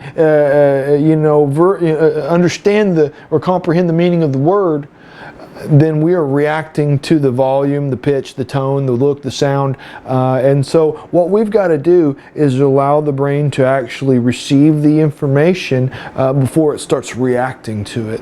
And so, but up to 85% of communication is nonverbal. So thinking in terms of eliminating barriers and blockers. There are things that we all do when we start reacting, when we're not emotionally intelligent, when we're not thinking about our interactions going into them, things we all do to make others not want to listen. And when we are aware of those, I challenge anyone to Google the Google machine, barriers and blockers to positive communication, and you'll get a whole list of them.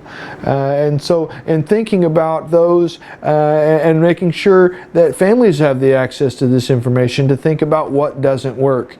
Because family members will start calling themselves out and holding each other a bit more accountable, and getting the family to think about what doesn't work is key, because it doesn't mean they need to be perfect. They're still going to break the rules sometimes and hurt each other's feelings and trigger defense reactions. But it's raising the awareness.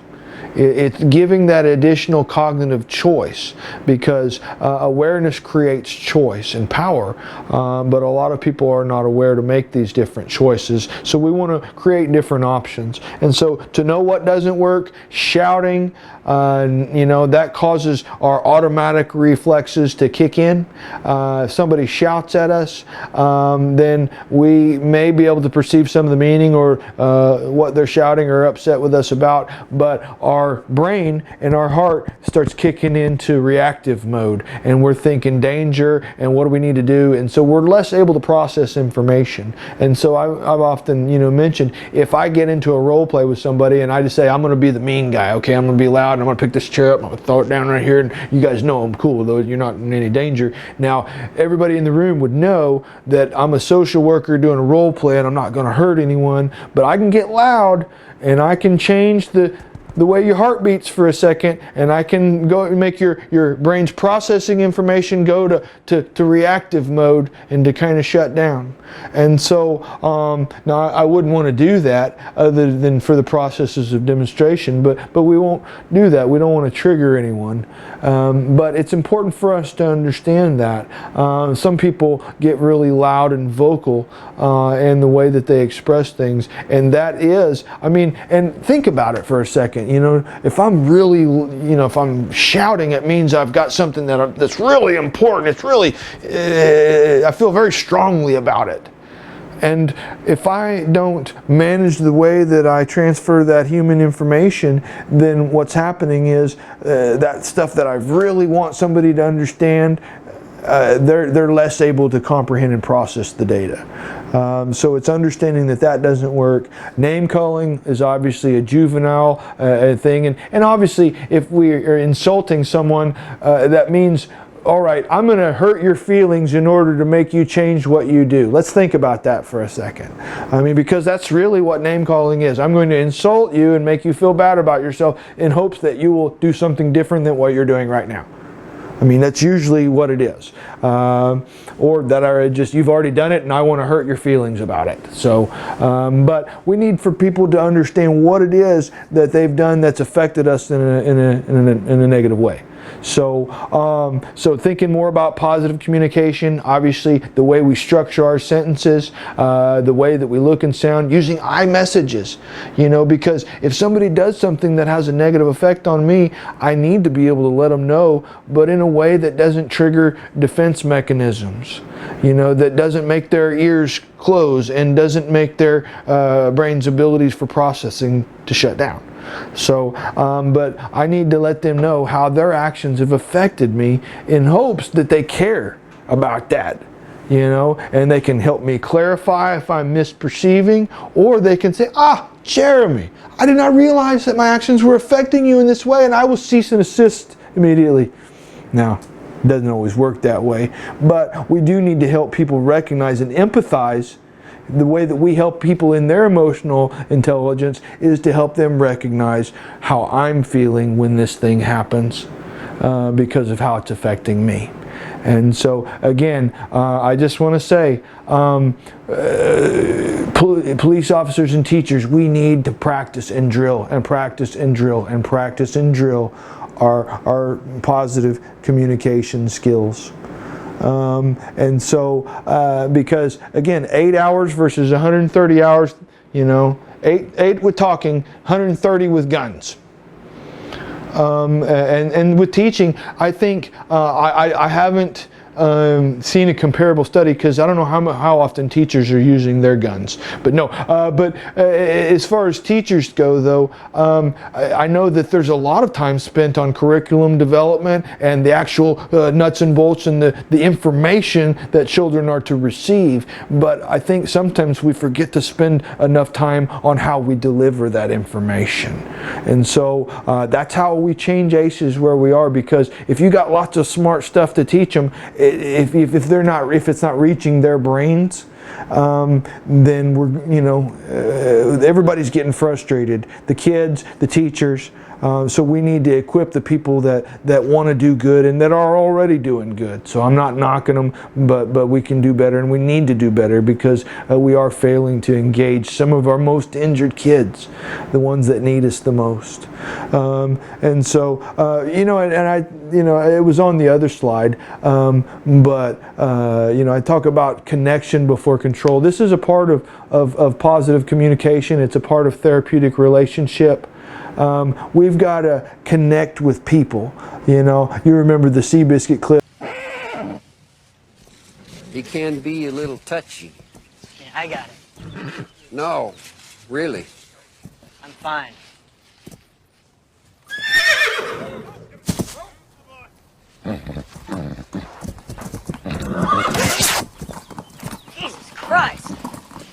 nut.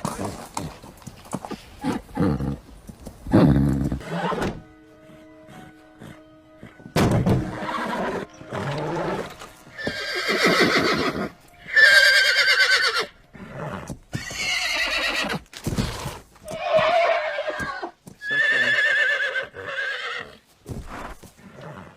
I'm not afraid of you. Sure. I know. I know what you're all about.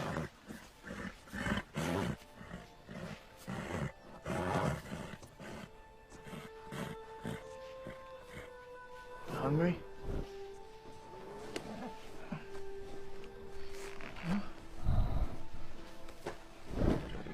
Yeah. Bet you are. Huh? Come on. Come on, boy.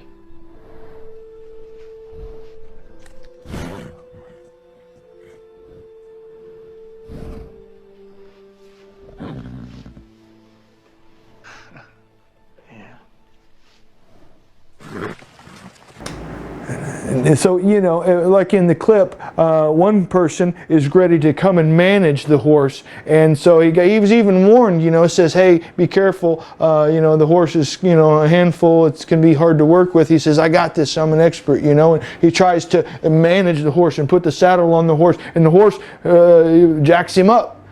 And so I know you guys, my audience, is either going to love Seabiscuit to death or be sick of it. But I throw, you know, that clip in there a lot because, you know, the other approach is, you know, the same thing is happening. You know, the horse is injured. Stay away, stay away, stay away. He's, you know, the horse is basically saying he's bucking. He's, you know, throwing against the barn, you know, the side of the stall or whatever. He's saying stay away. And he just stands there. He just lets him do his thing and he doesn't react to it. He doesn't attempt to saddle him. He says, you know, I bet you're hungry, you know. And he hands him some fruit, hands him a piece of apple.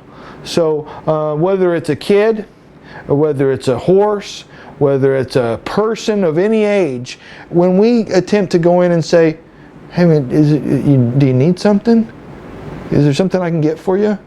Rather than say, all right, it's time to do your assignment. You know, it's time for you to get in line. It's time for you to, you know, sometimes when they're showing us that they're injured and then they're hurting, then we've got to, you know, attempt to connect before we control or manage. And so, what's next? Working with injured kids, injured populations of any age is hard. It's challenging. You know, there's a lot of emotional contagion. Sometimes people just aren't very nice to you. And our ethics, our duty, you know, is to keep being nice to them anyway, to keep being supportive, to keep being unconditional in what we attempt to do for them in treatment or at education and in other forms of service. And so in order to do this, we've got to take care of ourselves and we've got to help ourselves cope. And so as far as our communication skills and as far as our coping and stress management skills, I believe that we must have a plan and it must be a practiced plan.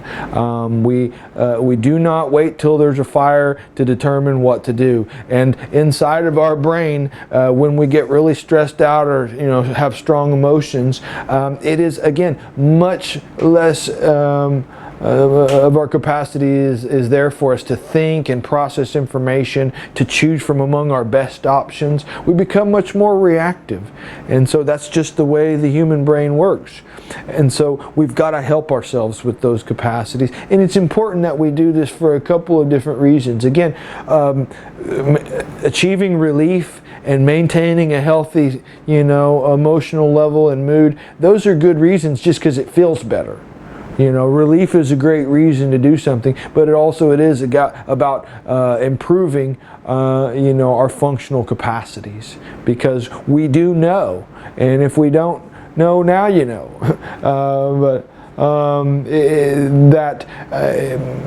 we've got to take steps to cope sometimes because we're not as able to think, we're less patient, we're less attentive, we're not as good at a lot of the things that we want to be good at. Certainly not decision making or problem solving, rational, logical, or complex thinking. We're not as good at accessing memory. I'm thinking of all these things that we're not as good at when we're feeling bad. And so we've got to help ourselves with that. And there's another reason for that too, because I know as parents, as adults, as professionals, we have to teach kids how to do this. And so the whole do as I say, not as I do thing, it doesn't work very good. And so, you know, that's another reason that we really have to get through to parents and family members through family therapy and parenting classes and other means, because you know, the reality is, you know, when I'm, you know, kind of doing my whole orientation with families, you know, before I really detect much of a problem, you know, I'm going to let them know that parents have to make sure they're coping and expressing, you know, appropriately also. You know, we don't have to be perfect, but it's important to demonstrate that we as parents and adults and professionals, we have to do this too. We have strong feelings also. We have painful emotions and stressors and things that we've got to calm down and feel better with too. Because just telling kids use your coping skills and feel better without teaching them how to do that, I believe it becomes something that kids are just able to regurgitate in therapy and in therapy groups, but they're not using it, they're not doing it. And so, but we have to practice and rehearse our skills. We have to have a plan, we have to drill our skills, because you can't just say, all right, yeah, that's what I'll do when this happens. If you don't make that familiar to your brain and to your habit, if you don't create some muscle memory and some kind of instinctive reaction with that, then what you've got is something that you may forget to do when the heat is on. Because again, we don't wait till the tornado or fire to determine what to do. We practice those things ahead of time and we hope we never need them. But our people skills will be no drill. We will need these, and we've got to practice them and practice them and practice them. And so, and the great thing about that is we can practice a new skill. A lot of times injuries develop and get worse because of negative ways of coping. So we can actually heal our brain and give ourselves new development by coping in a healthy way again and again and again. So, but we've got to manage that stress for ourselves first, and so we can teach it to the kids and those who look to us for influence and as a role model. You know, I was in sales in college. You know, I had a sales job and I hated it, but I was decent at it.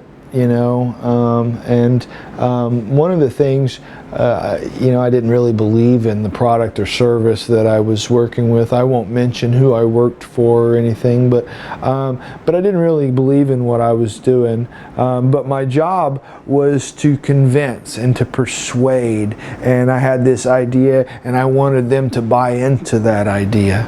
And so, and again, I just didn't care for that, because why? You know, the goal for that was to get their money.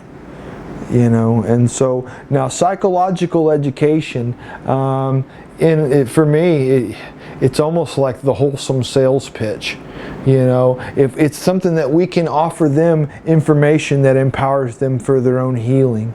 You know, it's giving them the keys to their own success and health and wellness, because, there's been the sickness model and then there's been the injury model, and those kind of two opposing theoretical perspectives or philosophies. And so the sickness model kind of means that you're sick and you're kind of wretched, and you've got to come to this other person, this expert, this chemical, this, you know, other whatever, in order to be healed, to be well. Like the answer is outside of you. And sometimes we, we're a communal society, and sometimes we do need others to help us along. Certainly, that's what children need.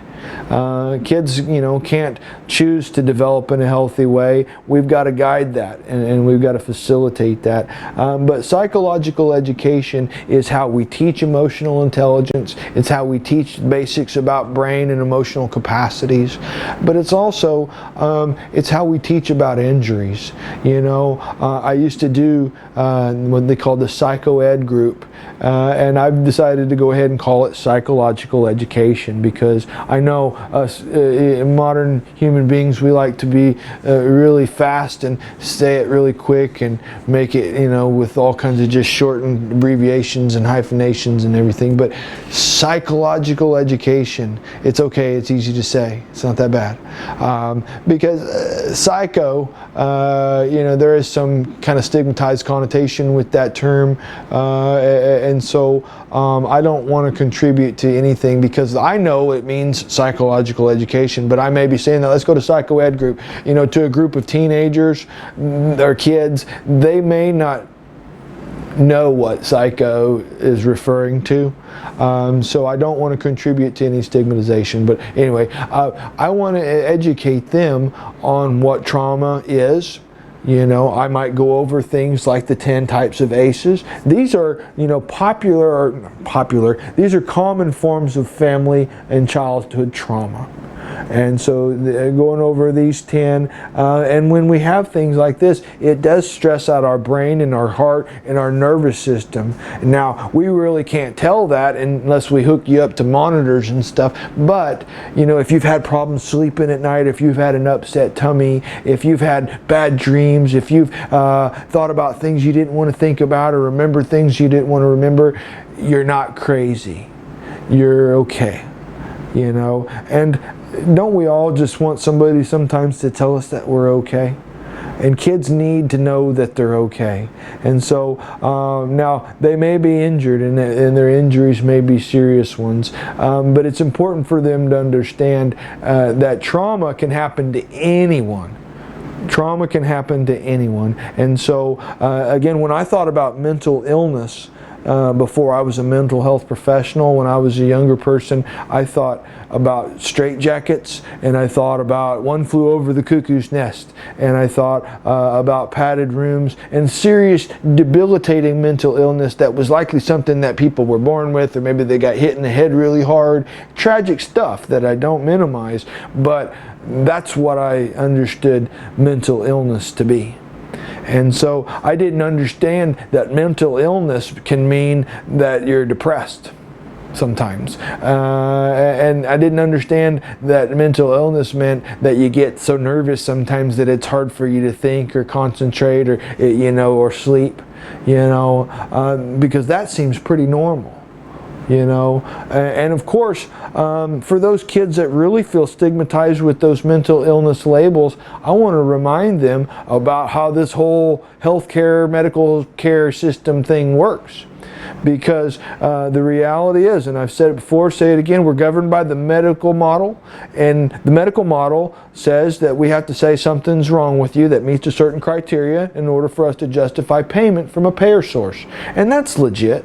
We understand that we don't want to just, bill medical insurance unless there's a legitimate problem. And yet I think there can be some stigma with those labels, and it's it's imperfect. It's our human limited understanding of the problems as we are aware of them today. We're on the Diagnostic Statistical Manual version number 5. DSM-5, and so what that means is obviously 4 previous editions were there, and the words were different, and the understandings of things. Now, we used to think that being gay or lesbian, or transgender was a sin, a comorbidity, a mental illness, some kind of mutation or deficiency, and now we know it's just a difference in the way our brain develops.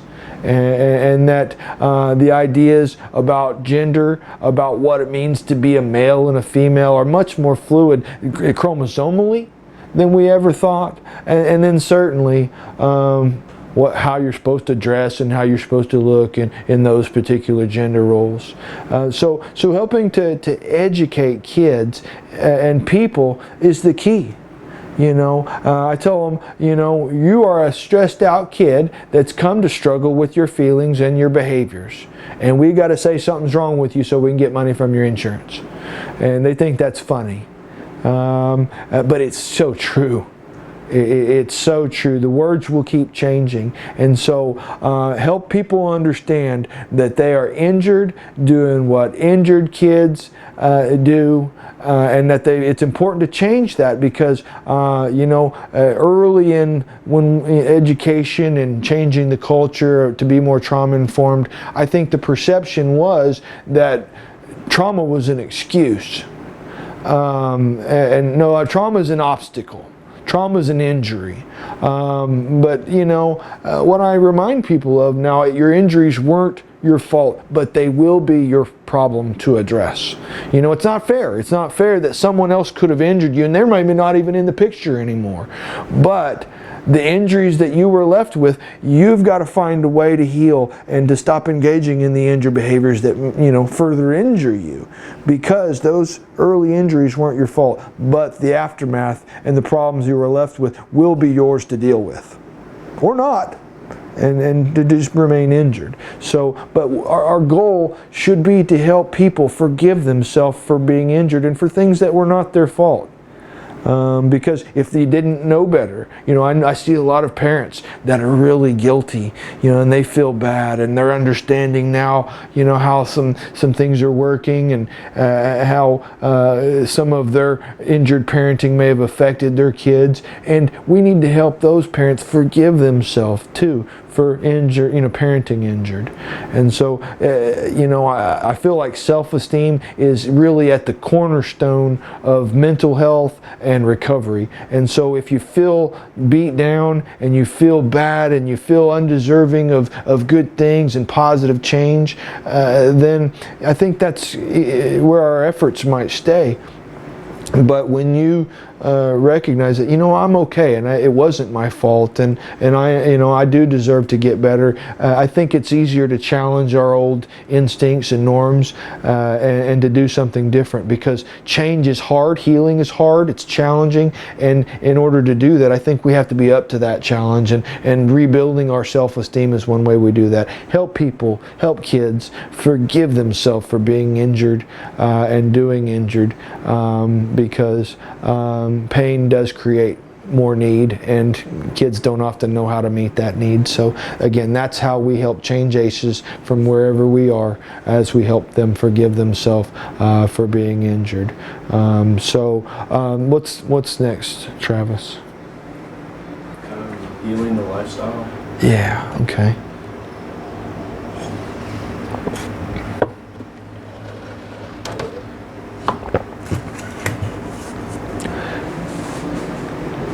I feel like we've gotten away from so many of those forgotten fundamentals, and so you guys know I talk about self-care a lot, and so but this is something I know that you guys are my mental health heroes, my weary warriors for social justice. I know you guys believe in this self-care stuff, and you're perfect at it, right? No, nobody needs to be perfect at it, but it is important that you practice it.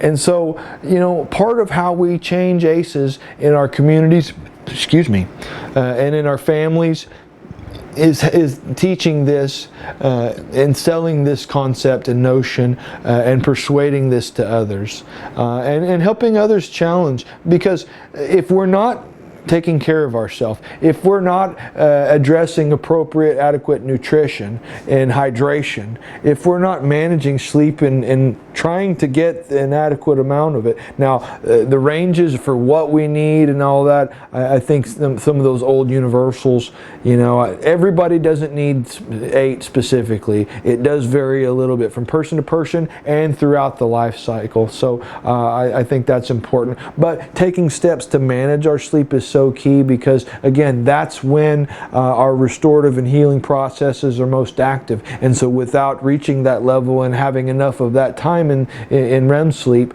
then we're going to deteriorate in many ways, and it's going to make days seem worse.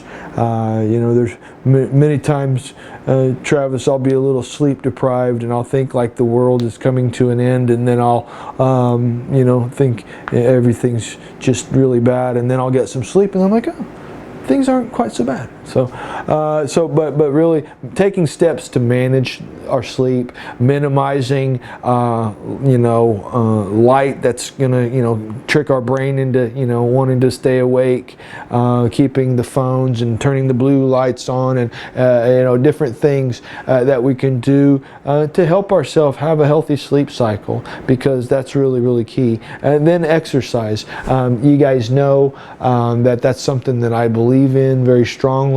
And so for so many reasons, exercise can be important for coping, you know, because when we have excess cortisol and adrenaline from our stress response or from our post-traumatic stress, one of the quickest ways that we can do that is to go burn that off with vigorous activity. And that's something that we can do for ourselves. That's something that we can give to ourselves. I think it's so empowering when we achieve a level of calm, when we change our physiological and emotional state and we give that to ourselves. I think that's powerful. That's what a lot of people are reaching into the pill bottles and all kinds of other substances and other outside experts to fix us and to make us better. And so we have to remember that the human body was designed for movement. And so many of us sit in our jobs, in our professions, as students, as professionals, we're seated a lot. And so it's really, really important for us to get enough of our body's, you know, movement needs there, because again, food is energy. That's one layer of energy. Stress creates additional cortisol and adrenaline in our body. And then if you have, you know, and that's just day-to-day stuff. You know, everybody has some stress from day-to-day sometimes, so that's producing a little bit extra energy in your body. And then if you've got post-traumatic stress, a stress that's post to a trauma, that's 3 layers of energy. So in specific, for those kids or adults that are struggling with post-traumatic stress, for you treatment professionals, you need to emphasize exercise as a real way of empowerment. And again, I don't tell people to stop taking meds. I'm not qualified to do that. But if there's a lot of people that can heal their lifestyle, and give their body more of what it needs, then some of the needs for some of those medications starts to kind of diminish on its own. And some people, I've had a number of patients that when I could get them sold on their own self-care, that they just didn't need some of those meds quite so much, if at all. And so that's always fun to see, because you know, I think there's a lot of systems out there that maintain dependence and that want to profit off of pain, and so medications are certainly necessary for some, but not for as many as they're being utilized for. And so I think another way that we change ACEs is by helping people do what they can for themselves. And so I think that that's really, really important. But remind people, if you don't manage the basics, you're supposed to feel bad. It's your body talking to you. You know, it's your brain and your body telling you they're of a need. And so some of the more mild depressive symptoms, some of the more generalized anxiety disorders can often be the result of lifestyle, because you know, when something's missing, there are different symptoms that are trying to tell us that. And so these are the ingredients to life, and if you don't mind the ingredients, then then it's just not going to come out very good. So what's the last bullet? Was there something else? Recreation, and it's important I think as a part of your self-care, giving yourself moments and things to look forward to. You know, it's really easy to get busy as professionals and then as parents, and we got to manage a home and everything else. It's easy to forget to give yourself things to look forward to. And having something to look forward to at the end of the week or at the end of the month, or you're going on that picnic, or you're going to the comedy club, or you're going to go on a picnic, a camp out, when you know these things are plotted on your calendar, then it puts a little bounce in your step. Because when you're a kid, turning the next year old is going to be something that's usually fun and exciting, and then Christmas presents, and becoming a teenager, and then learning to drive, and then getting to buy stuff you're not supposed to, and then all these different age markers. And then after that, what, like insurance breaks? There's really not that much excitement built into getting older after a certain point. You can be involved in higher levels of politics if you wish. Congratulations. But I found that I can look forward to things that I plot on the calendar just as much as some of those things that we used to look forward to as kids. And so I think it's important to do things like that. So moments of unproductivity actually do make us more productive. So I get to writing hard on this book sometimes, and I'm thinking I don't want to leave it alone. I got to get this done. But sometimes time away from it makes me write better, when I come back to it. But okay, so the tech age, I will say the pandemic has been so hard on all of us in different ways, and the kids have had to do so much more screen time, and that's it's been kind of hard to avoid. Now we've got a lot of them going back to school, and we're hoping that this year goes smoothly, fingers crossed. But we really have to watch. Now there are some varying studies on this. Now studies presented by video game makers and iPhones and stuff like that present some kind of, now not maybe iPhone specifically, but smartphone technology or whatever. There is varying data, and you kind of got to look at the source. But there are some studies from objective sources that suggest that if we're doing technology for more than 2 hours a day, and I mean social media, gaming, then it does increase the incidence of depression and other emotional as well as social problems, social anxiety, family problems, health problems, academic and otherwise. Because obviously, if you're doing too much of any one thing, then you're not you're missing out on time to spend on other things that you may need to be doing. So it's really important for us to try to find some balance, because but think about all the things that kids have access to through the internet now. And so the internet was just becoming a thing when I was kind of graduating high school and getting into college. So it was not, I grew up in a home that did not have a computer, and cell phones, cellular phones were still a thing. So I'm kind of dating myself a little bit, by sharing some of this. But we didn't have access to the amount of information, and so it's a great thing, but it's also it comes with a lot of inherent risk, because there's all kinds of bad players and bad actors out there on the internet.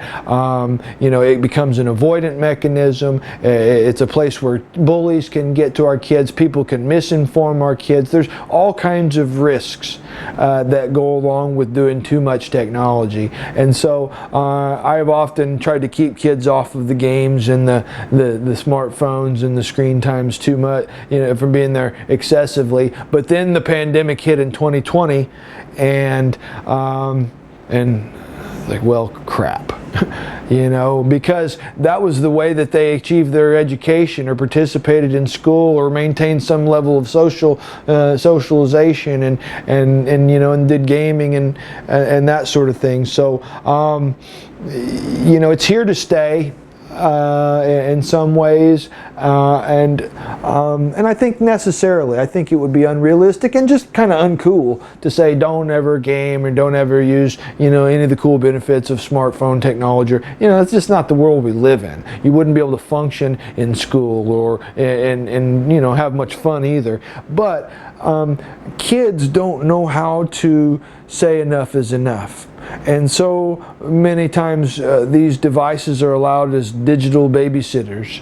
And so it's really important for parents to help put some restrictions in place. Now, I think we can put our parental controls on there. If I even tried to do something like that on my kid's phone, I mean, she would be able to disable it and go around whatever I would be able to supply. But I can affect how much she has that thing in her hand. You know, and how much time, you know, and so I think that parents need to have an active role. We talked about passive parenting. Well, passive parenting is letting a kid, you know, just do whatever for as long as they want, as long as they're not in their hair. And kids want to feel special, like parent loves them and cares about them, but if not, I've got this to look at.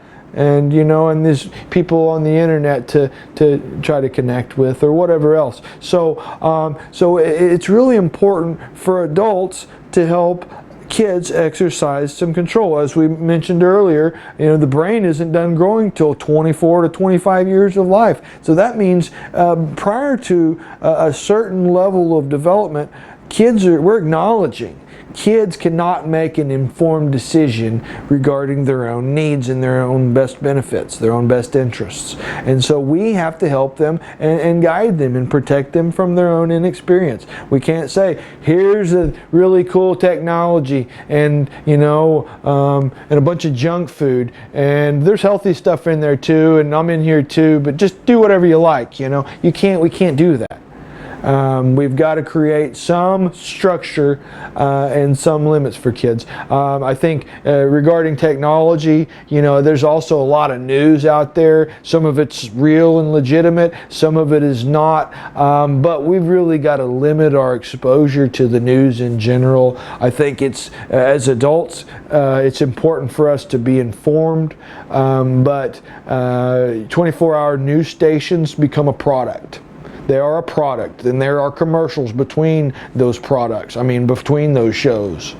And so understand that being informed is different than being frightened or being glued to suspensefully structured reporting. Up next, we'll tell you about something that's really important, and keep you watching. So get your news each day, and try not to be careful about the never-ending news feeds of the internet, because again, the great thing about the 10 o'clock news is it's over at 10:30.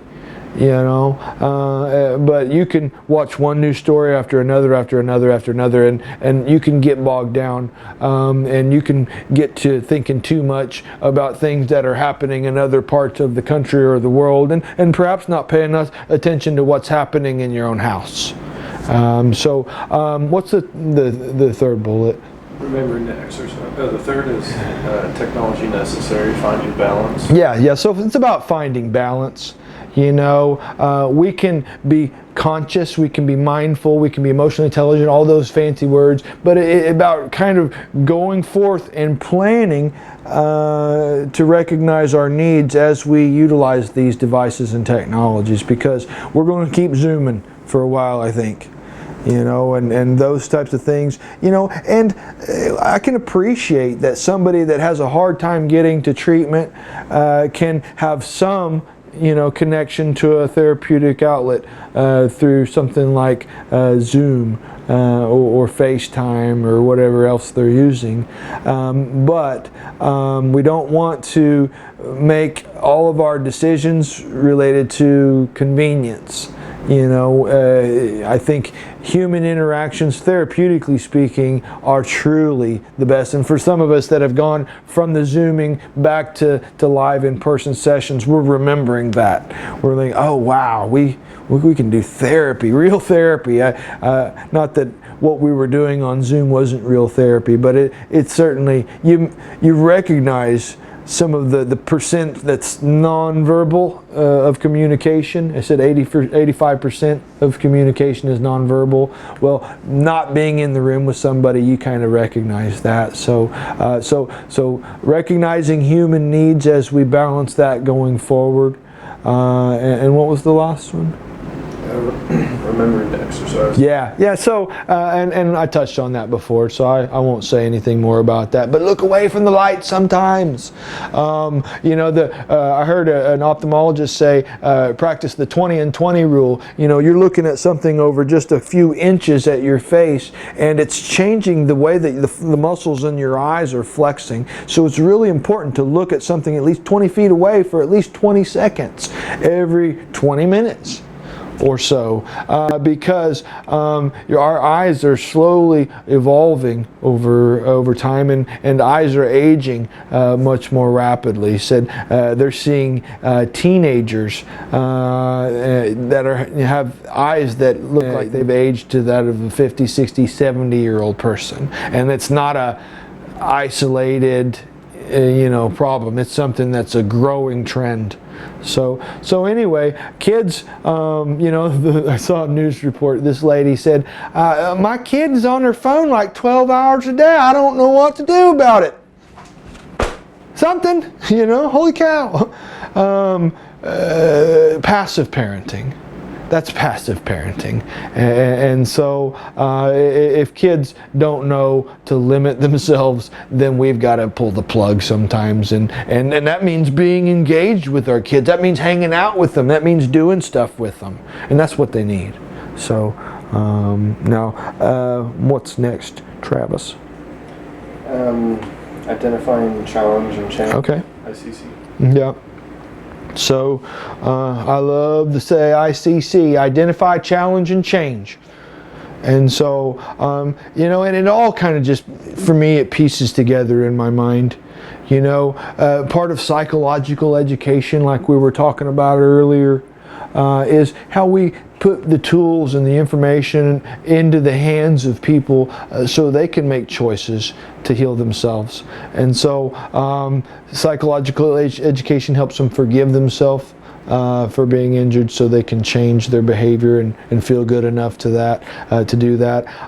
But we also need to recognize that with change, when we do something different, when we identify our injuries and how they've impacted us, we can come to challenge how they've affected us, because the negative impacts of trauma usually persist because we engage in injured behaviors. Those negative ways we've learned to express and cope, that might have been our survival skills when we were in danger, but then we kept using those, and then it wasn't as helpful. It hurt our health or our emotions or our feelings, our relationships. And so it became necessary for us to identify and challenge when we're doing that thing that we do. I call it that thing. We all have that thing. And so, but we've got to know what that thing is that we do. We become emotionally intelligent, we become aware, and we start to watch for that thing. My dogs, they don't, recognize when they, shouldn't have wagged their tail and knocked my soda off the table. When they get excited, it just goes from brainstem to spine to tail in a microsecond, and that tail starts wagging. And so the dogs can't change what they do based on their feelings and behaviors very well, but people can. We can watch for our tail wags. We can watch for negative patterns that we've developed that we may have learned from someone else, or that we grabbed from out of pain and desperation. We can learn to do something different. And one of the things that we need to remind people, change is hard. don't think for a second that if you're going to try to leave a substance alone that's been a part of a habit, or don't think if you're used to handling your feelings a certain way, doing it differently is not going to be easy. And so that's why we drill for skill, we practice our skills as much as possible, but also we prepare ourselves. I think we have to guard our nerves and kind of prepare ourselves for the moment of truth, for when our next trigger is going to come, and when that thing, that instinctive thing, it might want to come out of us again. And that's when we have to catch ourselves, and that's when we have to challenge and change. And if we can reroute that instinct, that behavior, at first it doesn't feel natural, it might feel awkward, and it might not even feel like we're doing much good with a new coping skill. But if we can reroute it, well, for one thing, if we're doing one new coping skill, we're not doing an old coping skill. And though it may not feel great, it may feel awkward or uncomfortable, or it may seem to lack that true beneficial whatever. Over time, if we can repeat this, then we've influenced new development. We've given way to a new neural pathway in our brain. And so it's really important for us to understand that we can't rewind and erase trauma from our history. It's data that is in our brain. And the negative coping skills, if you smoked cigarettes, if you drank alcohol, if you used drugs, if you did something to try not to feel your feelings or to cope in a negative way with your stressors, it's not, those instincts may never go away. You may still crave a cigarette 20 years later, but not as much, not as urgently. And so old development will give way to new development if you do forge that new development, but it does take lots of practice. And so, but lots is possible with a healed and changed brain. Once we've identified and challenged and changed our negative coping and expression, then we can start to change other things. In our lives, we can start to identify, challenge, and change negative trends and injustice in our communities, marginalization and inequality, because there's a lot in our world that, we can identify it, and it's challenging us. But there's so much that's calling for change, because I'm very hopeful. I'm very hopeful for the next generation and beyond, for Travis and people even younger, because I think there's a lot of good that we can do for the future of humanity. But if we don't identify, challenge, and change some of the injured ways and trends, the direction that we're heading, it just, all calculations, if you just look at the trends, if you just look at the data, if you just look at where we're headed, it just, we don't know where, when, how, but it just doesn't look good. But we can do something about it. We can do something about it. And so, but helping people forge their own development and change their own life is it's fun. It's fun to watch people change. It's not always like fun to see people hurting, but it is fun to see people excited about their change. So I won't spend too much time talking about music and movement, because in October, I think it's in October, we're going to have a live chat, and it's so titled, and it's going to be with this focus.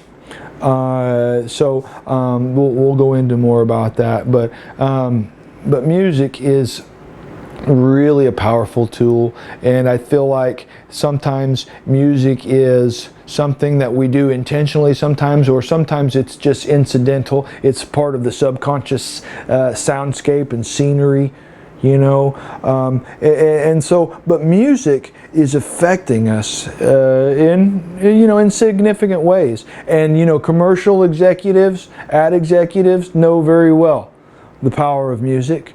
They understand the psychology of it, the way to associate and connect a product with a positive sound or jingle or a familiar tune. They understand that. And of course, in movies, the score, the drum roll, the violin, the soundtrack helps you perceive the scene the way the director wants to guide your feelings and your perceptions. And so one of the things that I say is, movies are great. I love movies. If you've ever, seen a director's cut or whatever when they were just showing the scene with no score at all, it seems weird. Just the sounds of the room and just the people talking, it seems really weird. And so that's why I, kind of made a soundtrack for the book that I'm writing, but that's another story. But to help us experience literature and film, and to sell us our jewelry and our sports car and our Pepsi Cola and our soda and our medication and whatever else, if we can use it for those things and do so with an achieved outcome in mind, then we can also use music for specific purposes in treatment and education and in things that are a bit more wholesome than just selling a product or service and connecting to our memory for that. And so music helps with the the connective healing of our brain. So trauma, I mentioned before, it causes disconnectivity among the different components and structures of our brain. We need our brain to work together. And so, but doing things like playing drums or playing music in a group of people, singing or playing instruments, playing a guitar or other things, what we're doing is we're forcing our brain and our body to reconnect. Because if you're engaged with music, you have to, typically you have to engage your vision, and you have to obviously engage your hearing. And then if you're singing, you're going to be using air and lungs, and then both fine motor and gross motor functions, and how we articulate the sound. But also, we're going to be using cerebral functions that use memory and lyric and pitch and tone. And then we may be using our hands and our limbs, and so we're coordinating a lot of different functions, and it's proven to provide healing stimulation to the traumatized brain. Back before Dr. Bruce Perry was working with Oprah and different things, I got to do a 12-week training with him as a part of our grant project, and it was really I was young, and it was blowing my mind a little bit, but it was amazing. The neurosequential model of therapeutics proves pretty concretely that neuron sequencing, neuron to neuron, it was providing some healing stimulation and reconnection among those different structures of the brain. So, and the earlier we involve that, the better. But we know that decibel and volume, tempo, pitch, a lot of different things create different waves in our brain. And we can do that with purpose. We don't need to just fall into whatever benefits music has for us haphazardly or accidentally. If we understand some of the science, and we're just starting to understand what music and movement can kind of do for us as far as emotionally, physically, and for healing. But ancient peoples have been doing this for a really long time. Some of our indigenous peoples that live more natural and closer to the earth have been engaged in drum circles and various forms of musical and rhythmic activities since we know ourselves as human beings. And they've done it with specific purposes in mind, for ritual and worship, for celebration, commemoration, to party and get down, for all kinds of, and to communicate, to document, to record the things that are happening in life. And so music is a very, very powerful tool, and it helps us heal, it helps us express. It just has a lot of different powers, and it's fun.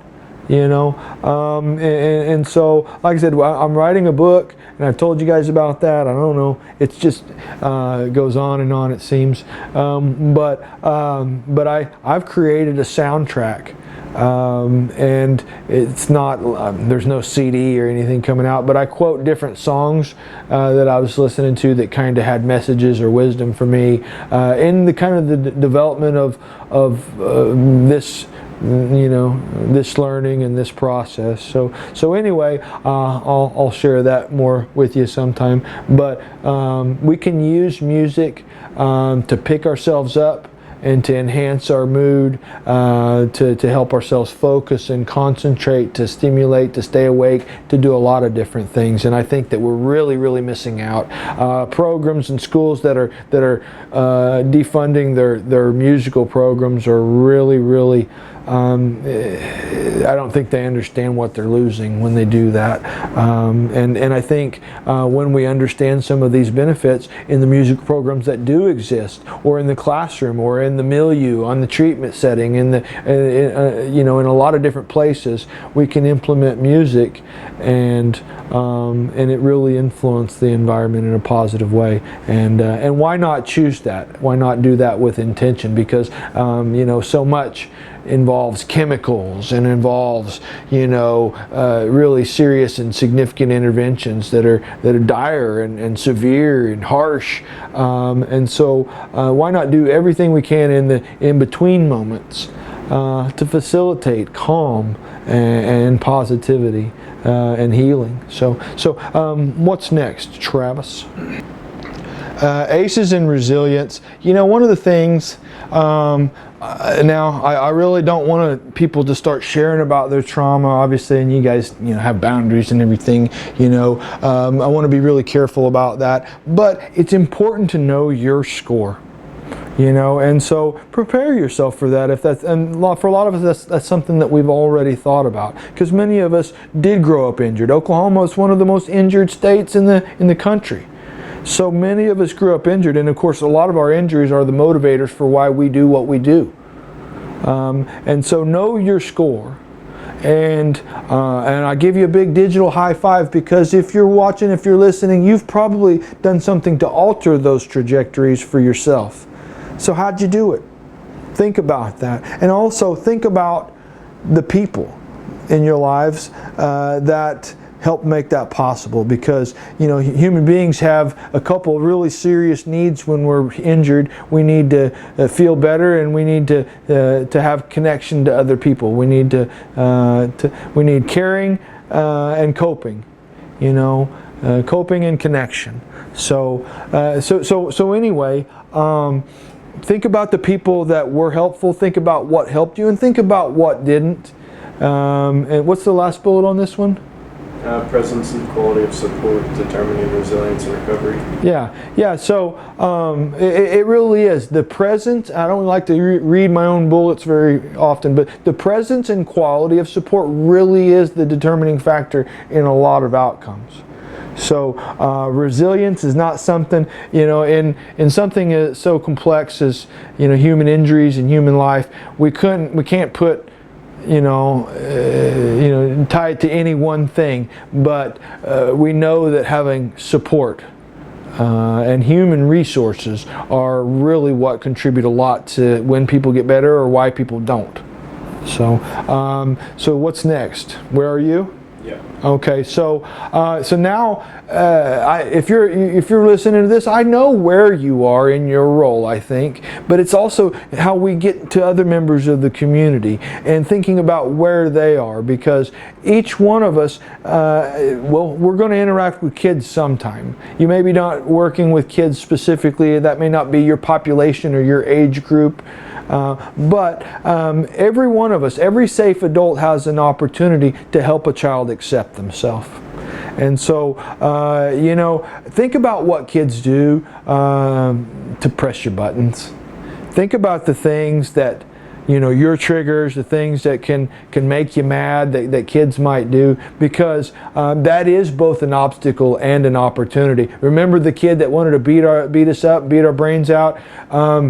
In a way, that was a very painful test, to see if we were going to do it back, to see if we were going to be injured with him. And so when kids are acting out, this is the most important time to help them accept themselves. We don't have to accept being beaten up, and we don't have to accept inappropriate or hateful or nasty or negative behavior, but we can keep loving them. And we can keep supporting them. We can retract and recede from negative behavior while still expressing our support. And so it really is an obstacle and an opportunity. What's the third bullet? we feel like we've already got our, you know, our golden heart card just because of the job we do, and we get up and go do it every day. Sometimes we've already earned our golden star, right? Well, just remember, just getting up and coming to work in a helping profession doesn't, you know, it ain't how you earn your way to heaven or whatever. I don't know. We've got to make sure that kids experience the support and perceive the support that we have for them. So think about what you do to help kids forgive themselves. And again, you don't have to be a therapist to help a kid like themselves, to give them a high five and say, hey man, you're looking good today, man, I like that shirt, or man, you know, whatever. Just offering some sincere, genuine positivity, even in brief interactions. You know, you don't have to spend an hour with a kid talking with them about their feelings to help a kid feel good about themselves. I remember when I was a little kid, if one of the older guys just gave me a high five and, you know, said hey to me, man, I thought that was big stuff. Remember that. Remember being little. And just a little bit of positive regard from the big people, boy, it goes a long way. And some of our little guys need more than a little. So what's next? Special interventions? Yeah, special. Okay. Special. Yeah. So and I've got another presentation that I like to do called the 4 Ps. And so I really like to keep our injured kids busy. You know, and it's more than busy work. You know, everybody's got potential.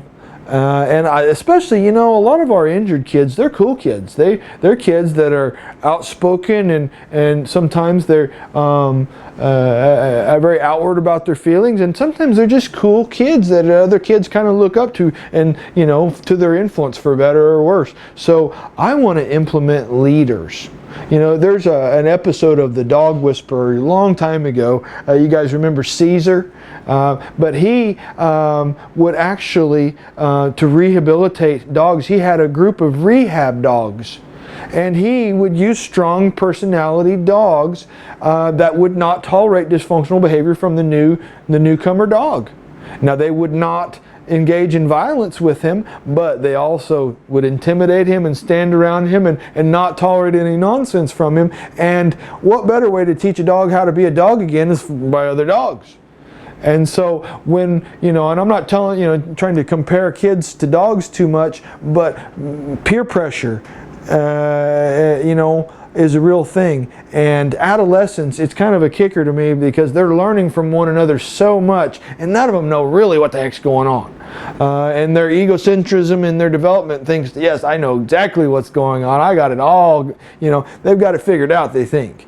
And so, so it's really important, though, for us to, you know, kind of guide their leadership and to plug them in and to make them feel good, because this is meeting some important needs for kids. They need attention from a caring and positive adult, and they need to feel a sense of value and importance and doing something that's of value. And so this hits up some of those P's, because we all have potential, we all have a need for productivity, we all have a need to feel pride and to feel good about ourselves, and we all need to have a sense of purpose.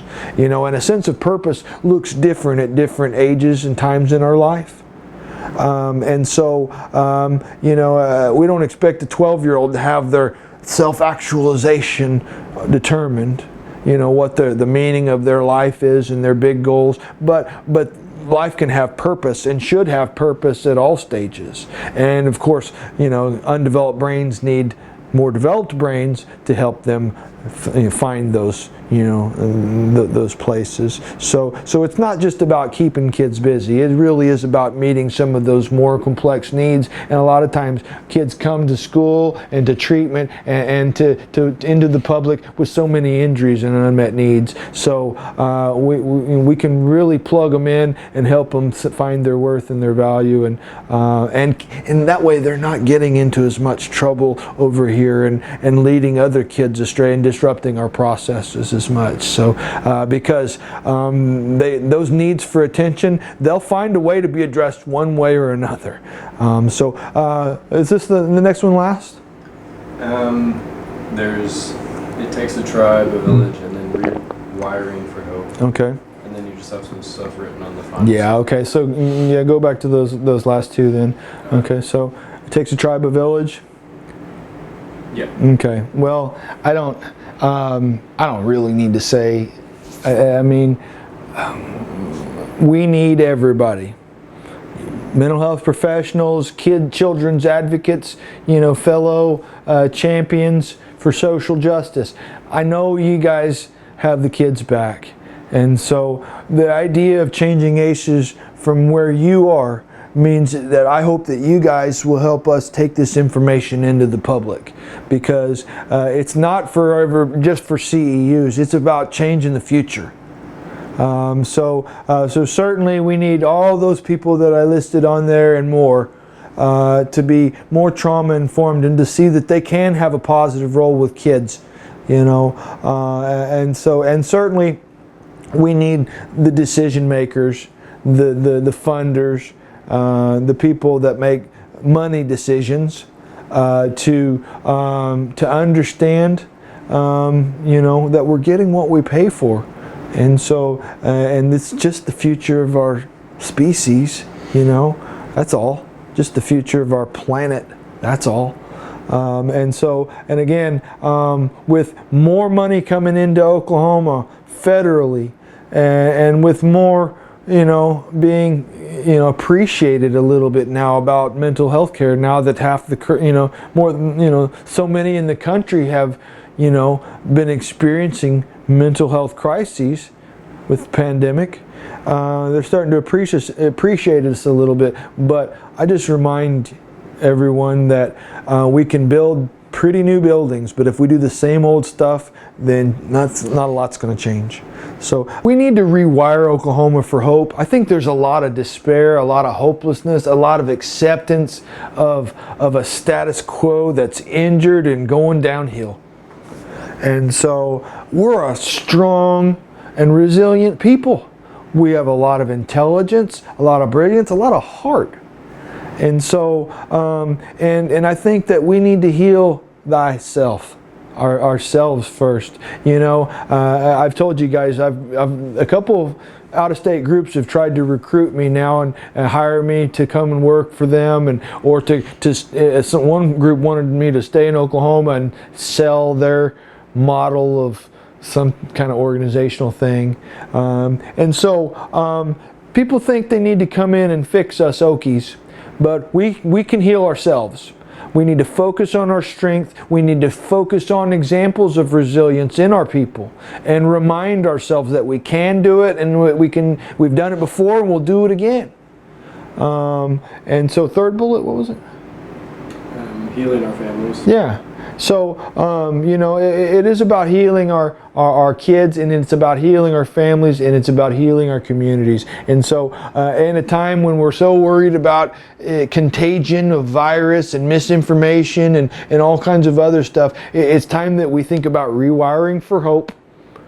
And it's time to start believing that something positive can happen and things can turn around, because emotion is contagious, for better and for worse.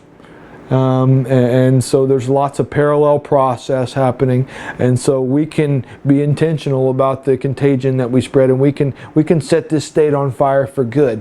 And we can start to be known, our home state can be known for more and more of those good things. And we'll be so proud, and we'll know that we had a hand in that. One statistic had us number one in the nation in trauma, and I started quoting that a couple of years ago. And one of the statistics I heard was more recent, had us at number 3. And so maybe it's different measures, or maybe we're getting better. I choose to think that we're getting better, and I choose to think that we are having something to do with that. I'm having something to do with that. You're having something to do with that. And we need more people to care about it. So, so you can look at the last slide now, and I'll butcher a Kennedy quote. But we're facing an uphill battle in many respects. We've got a lot threatening our future as a planet, as a species, and for our kids and for our families and for our communities. And we can't just bury our head in the sand. So what we've got ahead of us is hard. And so, but we've got lots of incentive to address the needs of our people. And so, and I think that we need to remember that, you know, Americans, we've always been about rising to the great challenges of our time. You know, and I, you know, it makes me remember, you know, some of that patriotic feeling that, you know what, we do hard things because that's what we do.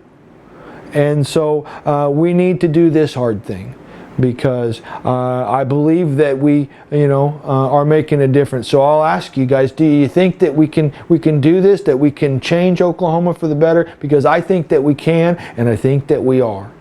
So I'll just leave you with my quote: don't let your obstacles become your excuses. I thank you guys as always for supporting what we do, for listening to me ramble and try to sound smart, and for helping your community, your family, your people, and so to help us change ACEs from wherever we are. Remember, this is good for ethics. Please fill out an evaluation. If you have questions or comments, please call or email info@newviewhealingsolutions.org or call 405-905-9322. My name is Jeremy Elledge. Thanks again to all of our friends and partners, and we just thank you guys so much for getting up every day and doing the work that you do. And so let's keep doing this thing. You guys have a great day, night, or weekend. We'll see you.